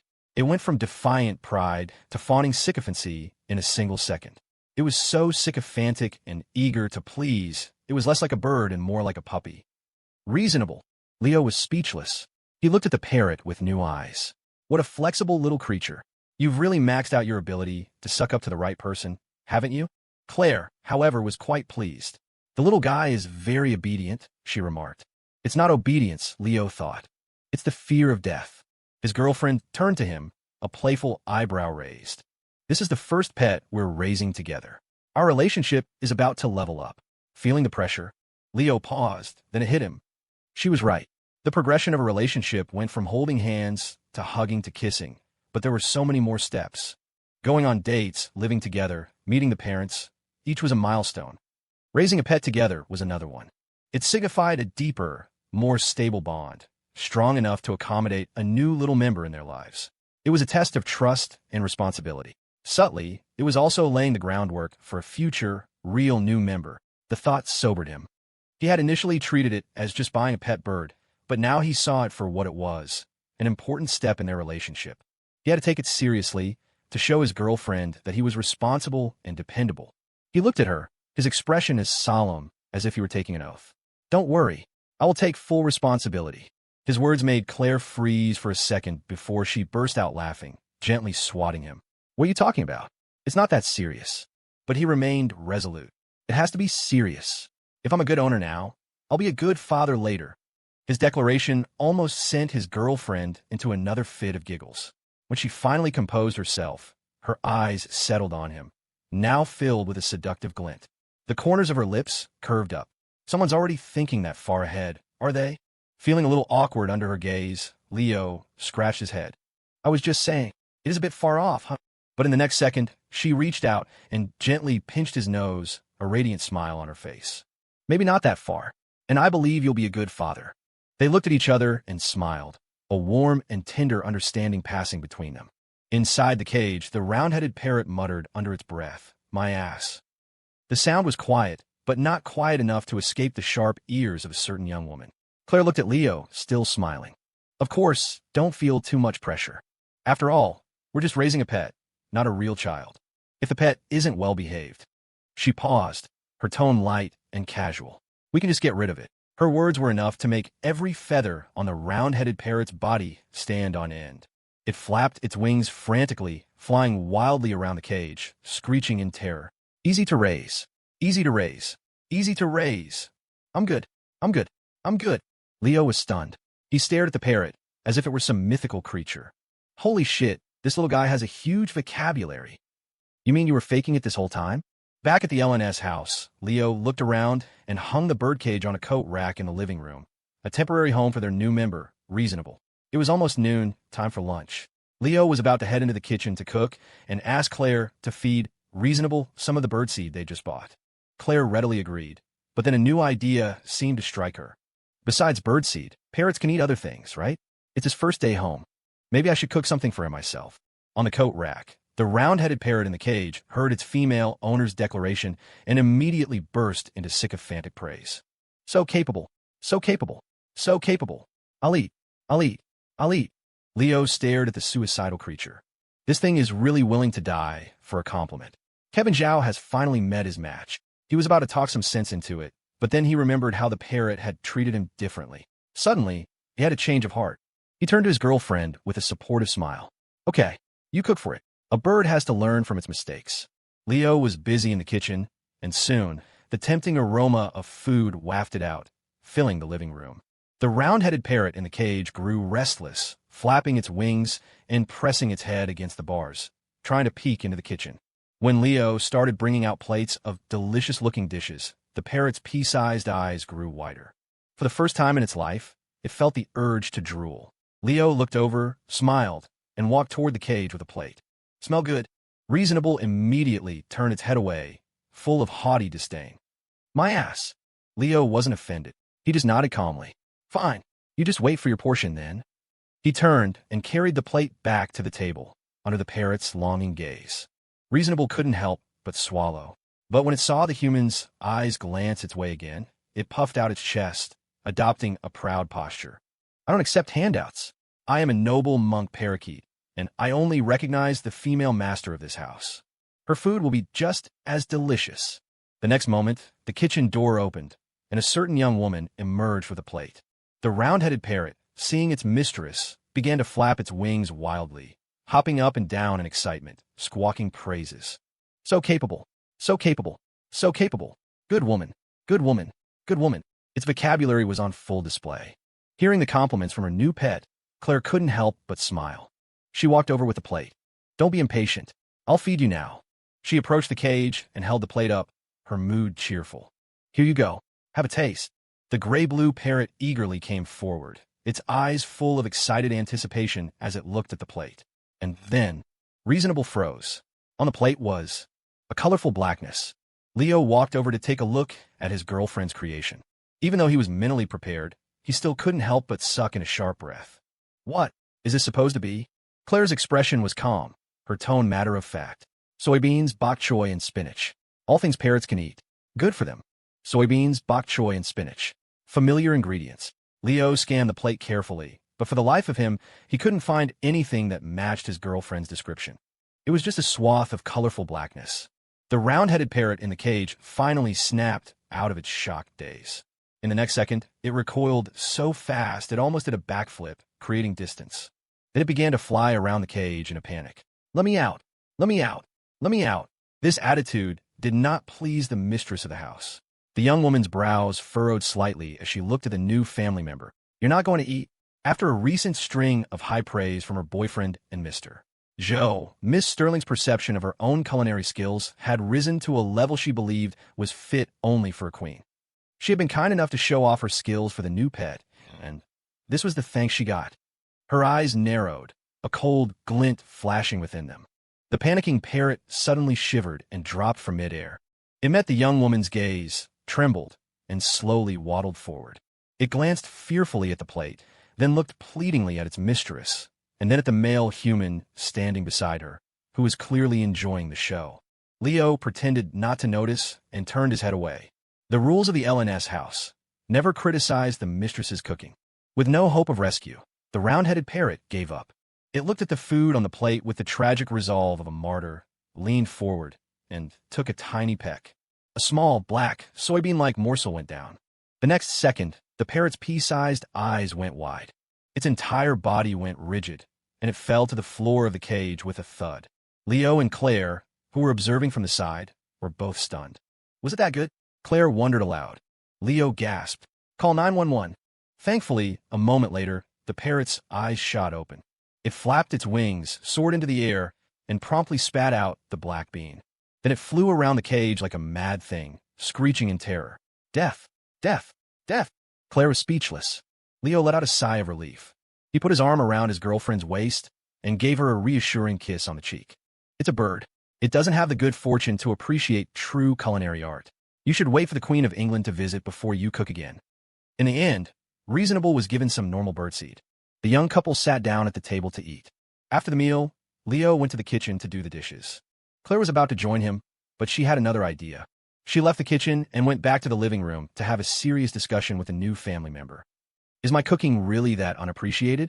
From the kitchen, Leo could hear his girlfriend's patient instruction and the parrot's trembling replies. "Ray, sonable, capable woman, and next time for sure." A smile spread across Leo's face. The LNS house was about to get a lot livelier. After finishing the dishes and drying his hands, Leo took out his phone and logged back into the domain marketplace. A new message had arrived. His eyes lit up. He opened it. As expected, it was from Mr. Chung, the founder of Happy Nest. This time, he had made an offer. $8,000. If that works, list it. Leo chuckled. $8,000. For a standard domain name, that was an incredibly generous offer. But he knew it was nowhere near the buyer's actual limit.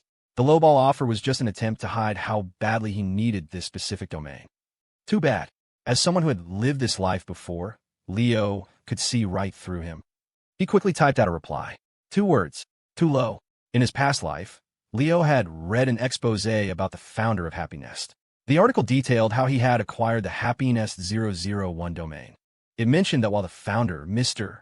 Chung, had given up on the original Happy Nest .com domain because the seller's price was too high and the terms were unacceptable, there was another reason for his choice. He had settled on Happy Nest 001 because he believed it was just as good as the original. 001 is also my lucky number, the article quoted him as saying in a private conversation. For me, choosing this domain wasn't a compromise. It was never inferior to the original. If I couldn't even get this one, that's when I might have felt truly discouraged as an entrepreneur. This confirmed for Leo just how important the domain was to the man. $8,000 wasn't going to cut it. The fish was on the hook. Now it was just a matter of reeling him in. After he sent the message, Leo didn't have to wait long for a reply. "Your price." Mr. Chen clearly didn't want to be led by the nose. Leo smiled. He was prepared for this. He typed out a number. 300,000. He wasn't afraid of scaring him off. This was roughly what the domain had sold for in his past life. Give or take 30%. But even this price was just the first step in Leo's plan. The message was sent. The other side went silent for a full 3 minutes. Leo waited patiently. He even had time to glance out of the kitchen. He saw his girlfriend, looking undeterred, holding that plate of colorful blackness, seemingly ready to make the poor new pet try again. The parrot in the cage looked like it was about to fall apart. It had even been forced to learn how to kowtow, its round head bobbing up and down like a chicken pecking at grain, accompanied by a pitiful, trembling cry. "Good woman, good woman, good woman, give it to him, give it to him, give it to him." Leo's face darkened. His sympathy for the new family member vanished. That little bastard knows how to deflect. This reasonable really does have a death wish. How reasonable. Just then, another message arrived, pulling his attention back to the matter at hand. Mr. Chung had apparently calmed down. His reply was composed. "I'm here to do business, not to be extorted. If you're not serious, then let's forget it." A classic move, threatening to walk away. For a normal person without inside information, it would be hard to have the confidence to treat a simple domain like a treasure. But for someone who already knew the answer, it wasn't a problem. Leo remained perfectly calm. He wasn't planning on beating around the bush any longer. He typed out a simple message. "It can be cheaper. 100,000. Plus 5% of your company. Happy Nest." The message went out. The other side fell into an even longer silence. Leo waited patiently. This was it. He had laid his cards on the table. Now it was up to the other guy to make a move. After another 2 minutes, he heard Claire's voice from the living room. "Are you done yet?" Finally, a reply came through. "Who are you?" That was the first question. The second was a sharp, cold response. "I don't know where you got your information, and I don't care what you know. But if you're looking to take advantage of the situation, I'm not interested." Looking at the harsh words on the screen, Leo smiled and calmly typed his reply. "I'm not taking advantage. Think of it as a helping hand. I'm here to help you, Mr. Chung. Perhaps I can even add a little something to your project. Offer some small suggestions. For example, your masterpiece, the garden grab game." After sending that message, Leo put his phone away and walked out of the kitchen. He sat down on the sofa next to his girlfriend and asked casually, "Is Reasonable still alive?" Claire nodded, glancing at the birdcage on the coffee table. "Yes, just a little bit dead." Leo froze. He looked inside the cage. The monk parakeet was lying stiff and motionless on the floor. "Leo, that's a little bit dead? It looks completely dead." Seeing her boyfriend's shocked reaction, Claire pouted and explained, "It's faking. I wanted to try a little more, but it refused. So just play dead." Leo looked closer. Sure enough, he could see the parrot's chest rising and falling evenly. It even cracked open one of its pea-sized eyes to check the situation. When it saw the two humans staring at it, it quickly squeezed its eyes shut again. "What took you so long in the kitchen?" Claire asked. Leo smiled. "Nothing. Just chatting with someone." She nodded. "How did it go?" Leo took out his phone and glanced at it. After who knows what kind of emotional turmoil, Mr. Chung had sent one last message. "Your IP address is local. Tomorrow, 3 p.m., South Bank Cafe. We talk in person." A smile touched Leo's lips. He replied to his girlfriend just as casually, "It went very well." The next day, Sunday, Molly's birthday dinner was scheduled for 6 o'clock at a restaurant downtown. The plan was for the residents of room 205 and room 520 to go together. Leo told Claire he had something to take care of in the city first and would meet up with everyone later. Claire was curious but understanding. Her boyfriend seemed serious about starting his own business, and whether he succeeded or not, she would support him. Before he left, she gave him a kiss on the lips for good luck and added, "It's okay if it doesn't work out. You can always live off me." Leo left, not knowing whether to laugh or cry. Bertha Sue really didn't have enough faith in him. He was Leo Hammer Wallace. Was he the kind of man to live off a woman? A man who lived off his wife had no future, his status so low he'd have to cook and serve her tea and wash her feet. Washing her feet. Well, on second thought. As Leo sat in the taxi on his way to the South Bank Cafe, it was 2:40 p.m. Downtown, inside the cafe. The bell on the glass door chimed as a young woman with a gentle, graceful demeanor walked in, carrying an electric keyboard. Her beauty and presence were striking. At any university, she would easily be considered the girl of her department, if not the whole campus. The moment she entered, she drew the admiring gazes of several customers. In a corner of the cafe, at a table with a few other young women, one of them stood up and waved happily. "Lily, over here." At the South Bank Cafe, two pretty young women sat at a corner table by the window. One wore a chic, Chanel-style white jacket and skirt, her hair in soft curls, looking fashionable and sophisticated. The other had a sassy, short bob with a few pink streaks, her energy more vibrant and playful. They sat there, completely in their own world, taking selfies together and attracting admiring glances from other patrons. Birds of a feather flocked together. The third young woman who walked in, the one with the gentle aura, was clearly one of them. The girl with the pink-streaked hair stood up and greeted her warmly. Lily Lou smiled, walked over, and sat down with her two best friends. "Sorry," she said. "Piano practice ran late." Her friends were Sienna Chun, the one in the chic white jacket, and Josie Zhou, the one with the short, colorful hair. Josie pouted. "All you ever do is practice piano. You barely hang out with us anymore. If this keeps up, our friendship is going to fade away." Sienna, propping her chin on her hand, chimed in with a sly smile. "She says it's piano practice, but who knows? Maybe she found a boyfriend and is spending all her time with him. Got a man and forgot her friends, you know." Josie's eyes lit up. "That makes sense." She looked at Lily with eager curiosity. "Spill it. Who is he? As your best friends, we have to vet him for you. See if he's good enough." Lily didn't know whether to laugh or cry. "Stop spreading rumors. Some best friends you are. Who forgets to even show up for their friend's birthday?" It was just a joke, but the word birthday made the freshman girl of Berkeley's humanities department subconsciously recall certain events from the previous year. A flicker of something unreadable crossed her face, and a hint of sadness shadowed her eyes. Her friends didn't notice the subtle shift. Josie immediately started complaining. "Hey, that's not fair. It wasn't our fault. Matt and Chris dragged us to Miami that week. We were on a private yacht every day. We couldn't just come back. Besides, we got you a birthday gift later, didn't we?" Her casual explanation, with its offhand mentions of Miami and private yacht, revealed that these young women came from well-off families and moved in exclusive circles. In fact, both of their families were in business, with fortunes in the tens of millions, similar to Lily's own. In college, they spent their days hopping from one party to another, living glamorous lives. Hearing her friend's complaint, Lily just smiled. Okay, I'm not mad. I forgive you." But Sienna raised an eyebrow, a look of interest on her face. "Hold on. Josie, did you notice? Our dear Lily is changing the subject. She's talking about her birthday, but she never denied having a boyfriend." She drew out the last few words. Josie's eyes widened in realization. "Oh, right. You almost fooled us. Fess up. Have you found a man at college or not?" Both friends stared at Lily, unblinking. Lily couldn't take the scrutiny. "No," she insisted. She paused, a certain young man's face flashing in her mind, and a flicker of sadness crossed her features. "Even if I wanted to, it's not that easy." That one sentence was all Sienna and Josie needed. They both froze, their expressions a mixture of shock and disbelief. "Wait a minute. No way. You're telling me there's a man the great Lily Lou wants but can't get?" Josie rolled up her sleeves. "Okay, you need to tell me everything right now. I want to see what kind of incredible man at Berkeley is so amazing that he could actually turn you down." Her secret thoughts exposed, Lily felt a wave of embarrassment.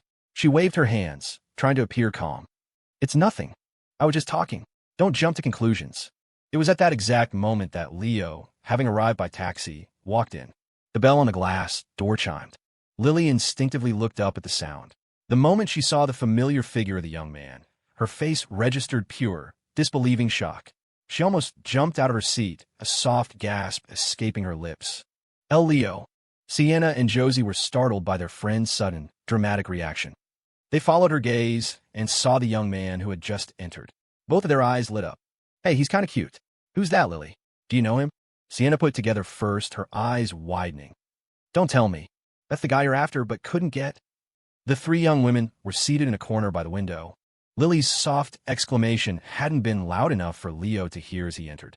At that moment, Leo had no idea he was about to have such a coincidental run-in with a classmate at a random downtown cafe. He scanned the room briefly, not paying particular attention to the three women in the corner. Seeing that the person he was scheduled to meet hadn't arrived yet, he found an empty table and sat down. He took out his phone and sent a message to the founder of Happy Nest, letting him know he had arrived. The reply was quick, 3 minutes. Leo put his phone away and waited patiently. Meanwhile, at the table just across the aisle, separated by partition, the three young women could hardly sit still. Even though Lily tried her best to deny it, Sienna and Josie were sharp observers. They had been best friends with Lily for years. They could read her like an open book. So, they knew immediately. "It's really him?" Josie's eyes sparkled, her gossip-loving heart aflame. "Well, what are you waiting for? Let's drag him over here and interrogate him. I'll ask him myself. I want to know what's going on between you two. How could he possibly not be into you?" She made a move to get up. Lily panicked, grabbing her friend's arm and pulling her back down, whispering urgently, "Stop it. It's not what you think. Nothing ever happened between us. He's not interested in me like that. As she said this, Lily couldn't help but remember all her encounters with him last semester, the carefully orchestrated coincidences and calculated invitations she'd extended, only to be met with his bafflingly blunt, almost comical rejections.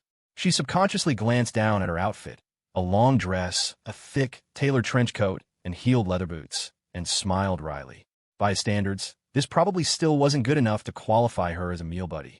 Sienna raised an eyebrow, shooting a curious glance over the partition at Leo. Not interested? Then what a coincidence that he just happens to show up at the same cafe, all by himself. Lily froze. She instinctively glanced over at him again, a flicker of curiosity and confusion in her heart. It's strange, coming all the way from campus to a downtown cafe alone? Where's the great Clare Sterling, who's usually attached to his hip? Seeing the way Lily was secretly watching him, her concern plain on her face, Sienna felt her theory was confirmed. She covered her mouth and giggled. Maybe he followed you here, Lily, pretending to be alone to get your attention, faking a chance encounter. Josie's eyes gleamed with excitement. That makes so much sense. See, he's totally into you. He's just too shy to say it. Come on, let's go over there. We'll call him out and see what he does. She tried to get up again. Josie, stop it, Lily hissed, pulling her back down once more. Just then, the bell on the cafe door chimed again. This time, a man in his late 30s walked in. Unaware of the drama unfolding in the corner, Leo looked up at the sound of the bell. He saw the man who had just entered and recognized him immediately. A faint smile touched Leo's lips as he stood up and raised a hand in greeting. The man saw him, and his eyes landed on Leo's face. He was visibly surprised by how young Leo was, but he quickly composed himself and walked over calmly. The buyer and seller of the domain had finally met. Leo extended his hand, a slight smile on his face. Leo Wallace. The man looked at him intently, then shook his hand. David Chung. They released their hands and sat down. For a moment, neither spoke, simply studying each other. The atmosphere grew quiet, almost tense. At the next table, the three young women, including Lily, watched with confusion. Sienna, who had just been so confident in her assessment, was now taken aback. So he wasn't here alone? Who's this guy? Josie was equally baffled. Yeah, is that a relative? It doesn't look like it. They were so formal when they shook hands. It looked like how my dad meets clients for business. Her words sparked a realization in Sienna. She took a closer look at the newcomer, and her expression grew serious. You're right. That man has a powerful presence. I've seen a lot of CEOs and executives at business functions with my dad, and this guy has the same kind of aura. But this assessment only deepened their confusion. If this man truly had such a commanding presence and was someone important, why would he be meeting with what looked like an ordinary college kid, shaking hands so formally? Lily was also stunned, her gaze darting back and forth between the two men.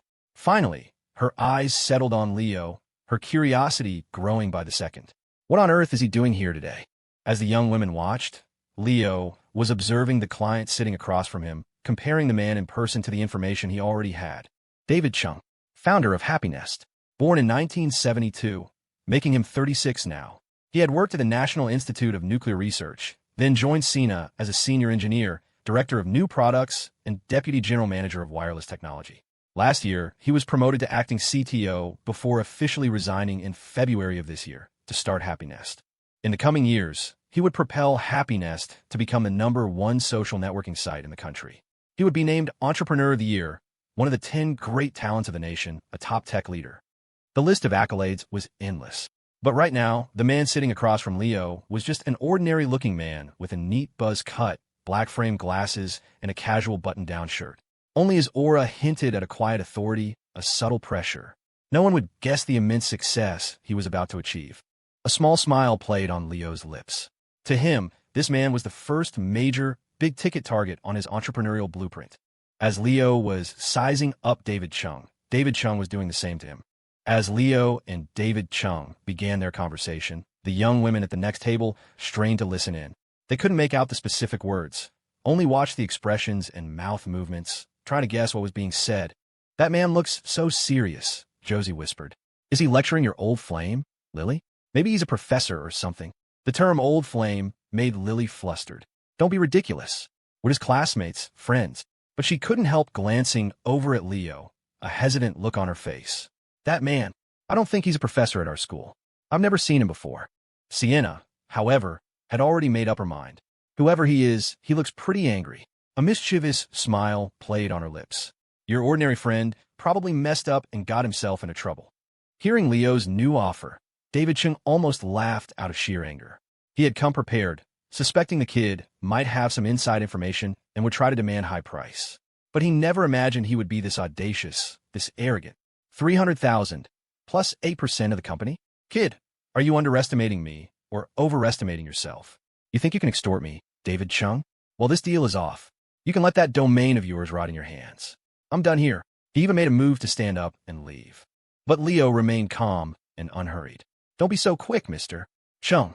Like I said, I'm not here to extort you. I'm here to help you. Just listen to what I have to say, and you'll soon realize my price isn't high at all. Chung was already on his feet. He looked down at Leo with a sneer. Help me? How? You're just a college student at Berkeley. He had completely lost interest in continuing the conversation. A word of advice, kid. Keep what you know to yourself. If I hear even a whisper of a leak, I promise you things won't end well for you. He turned to leave, but at that same moment, Leo also stood up. He looked at Chung, still smiling calmly. Don't be hasty, Mr. Chung. Since you're already here, why not sit down and hear me out? A few more sentences, and you might just change your mind. The sheer audacity of his words made Chung want to laugh in his face. But as he met Leo's gaze, calm, confident, completely unfazed, the future founder of Happy Nest found himself hesitating. An inexplicable gut feeling, a premonition, told him that he should give this kid a chance. Perhaps it was a chance for himself as well. That same gut feeling had helped him solve countless problems over the decades. This time, he decided to trust again. Taking a shallow breath, Chung sat back down, his face a cold mask. 1 minute, he bit out. That's all you get. Leo sat down as well, smiling at the man across from him. All right, 1 minute. 1 minute passed quickly. Leo had lowered his voice, making his words inaudible to anyone else. All an observer could see was David Chung breaking into a sweat, a look of shock on his face. Then, another minute passed. Leo continued to speak calmly, his monologue uninterrupted. The future founder of Happy Nest was now drenched in sweat, furiously scribbling in a notebook, his expression shifting from shock to utter disbelief. 3 minutes. 5 minutes. 10. The 1 minute deadline had long since passed. But the man who had set it had completely forgotten his own ultimatum. The stern, intimidating demeanor was gone, replaced by a desperate humility. He was sweating profusely, his pen flying across the page like a student cramming for an exam, terrified of missing a single, crucial detail. If anyone from the tech industry had witnessed this scene, they would have been flabbergasted. Given David Chang's status and experience, even with Happy Nest still in its infancy, he was an absolute titan in his field. When had he ever been so humble, so deferential? And to a college student, no less. At the table by the window, Lily, Sienna, and Josie were speechless. They had no idea what was being said, which only deepened their confusion. Why had the powerful-looking man, who had just been lecturing Leo, suddenly switched roles? Now it looked like Leo was lecturing him, and he was the one nodding and taking frantic notes. Josie was dumbfounded. What's going on? Lily, is this an actor your friend hired? Is he trying to put on a show for you? Lily opened her mouth to argue, but looking at the bizarre scene unfolding before her, she was at a loss for words. 10 minutes flew by. This time, it was Leo who stopped talking. David Chung, still sweating and writing, looked up in alarm when the voice opposite him fell silent. Why'd you stop? Keep going. His desperate, pleading expression was almost comical. Leo took a sip of water and smiled at him. I said I'd only talk for a minute. I went over. My apologies. David Chung was speechless. For a moment, a herd of alpacas stampeded through his mind. Is this karma coming back to bite me so quickly? He couldn't believe it. He had only sat down to humor a gut feeling, to see what nonsense this kid would spout. $300,000, plus 8% of Happy Nest's original shares. That was the small return Leo demanded from David Chung. Of course, the Happy Nest 001 domain alone wasn't worth that astronomical price. Even the original Happy Nest .com domain wouldn't have been enough to pry a single share of the company from Cheng's hands. In reality, the domain was just an accessory. The true centerpiece of today's deal, as both Leo and David Chung well knew, was the content of the 10-minute monologue that had left Chung sweating, excited, and furiously taking notes. Every word was a pearl of wisdom, worth its weight in gold. Initially, Chung had found Leo's terms utterly absurd, almost walking out on the spot. But now, looking at the densely packed pages of his notebook, he felt it was worth every penny and more. However, even as the founder, he couldn't make unilateral decisions about company shares. Chung told Leo he needed to discuss it with his partners, but promised a swift reply. His tone was solemn and sincere, with no hint of evasion. In fact, he seemed terrified that Leo might think he was being brushed off. On the spot, Mr. Chung asked for Leo's bank account number, made a quick call, and transferred $300,000 to him as a deposit, a sign of his sincerity. As he stood to leave, Chung gripped Leo's hand tightly. "Don't worry, I'll get back to you as soon as possible. I, David Chung, am a man of my word." The first two sentences were delivered with force and conviction, but in the next moment his tone shifted completely. The imposing, middle-aged man suddenly looked anxious and pleading. "So, the stuff you didn't finish telling me. You won't forget, right?" Leo smiled. "No problem. I can put together a document for you, with a complete, detailed plan. It might not be perfect, just for your reference. We can discuss it further." His words were modest, but Cheng's face lit up with excitement as he nodded eagerly. A wave of emotion washed over him. "Not perfect. For reference? Discuss it further? My ass. My entire team of a dozen engineers and strategists couldn't come up with a plan half as good as this. We're still fumbling around with version 1.0, and this kid is already cruising in version 3.0. No, he's probably holding back versions 4.0 and 5.0. He's practically building a rocket to the moon." They exchanged contact information. Before he left, Chung patted his chest emphatically, practically swearing on his life. "Seriously, don't worry. I'll handle this as fast as I can." Then with one last earnest plea, he added, Please just hold on to that plan. Don't give it to anyone else." Leo, amused, had to reassure him several times before Mr. Chung finally, reluctantly, departed. As he walked out of the cafe, he kept looking back, his expression full of longing, like a lover in a tragic farewell scene. Watching him go, a real smile finally broke across Leo's face, and the tension left his body. During the negotiation, he had felt the pressure from the Happy Nest founder's powerful aura. Chung had tried to regain control several times. If Leo had shown even a hint of weakness, the outcome would have been very different. Fortunately, he had come prepared, armed with a wealth of information about his opponent and a trump card Chung simply couldn't refuse. He had controlled the tempo from start to finish, and in the end, he had achieved his goal. $300,000 already in his account. The shares weren't finalized yet, but judging by Cheng's attitude, it was practically a done deal. The thought of a six-figure sum sitting in his bank account filled him with joy. It had taken him over half a year in this new life to earn his first real money. By reborn protagonist standards, that was probably pathetic. But it felt good. Money was a man's confidence. With this, he wouldn't have to worry about living off a woman anymore. He could stand tall. He wouldn't have to serve Bertha Sue tea. He'd only have to wash her feet 13 times a day. His mind raced with happy, ridiculous plans, imagining countless ways to appreciate his girlfriend's perfect feet. Just as Leo was about to get up and leave, he heard a familiar voice behind him. "Leo." He turned instinctively and was surprised to see a familiar, graceful figure. "Huh, Lily Lou?" Seeing Leo about to leave, Lily Lou, from her corner table, had finally worked up the nerve to call out to him. Leo was surprised to see the it girl of Berkeley's humanities department. "You're here too." Lily took a shallow breath to calm her nerves, then walked over, a smile on her face. "Yeah, I'm here with my friends." What a coincidence. Leo's gaze naturally drifted past her to the two other young women, both fashionably dressed and attractive. They're both pretty impressive looking, he thought to himself. Josie and Sienna walked over, smiling as they greeted him. Their eyes scanned him from head to toe, as if trying to uncover some hidden secret. "You're Leo, right?" Josie asked, deliberately drawing out her words. "So you're Lily's ordinary friend?" Lily shot her friend a flustered, warning look, but Leo just nodded, admitting it freely. "Yeah, we're in the same department. We rehearsed for the welcome gala together in the arts department, so we ran into each other a lot." Sienna's lips curved into a sly smile. "Is that so? You ran into each other a lot. Sounds like you two were fated to meet. Huh? Did these coincidences ever lead to a date, maybe a meal?" Her tone was teasing, playful, as if she knew everything. She was trying to fluster Leo, but her words had the opposite effect on Lily, who felt increasingly uncomfortable. Her friends didn't know the truth. They naturally assumed the boy had orchestrated all these chance encounters. Little did they know, she was the one who had painstakingly planned all of them, and failed every single time.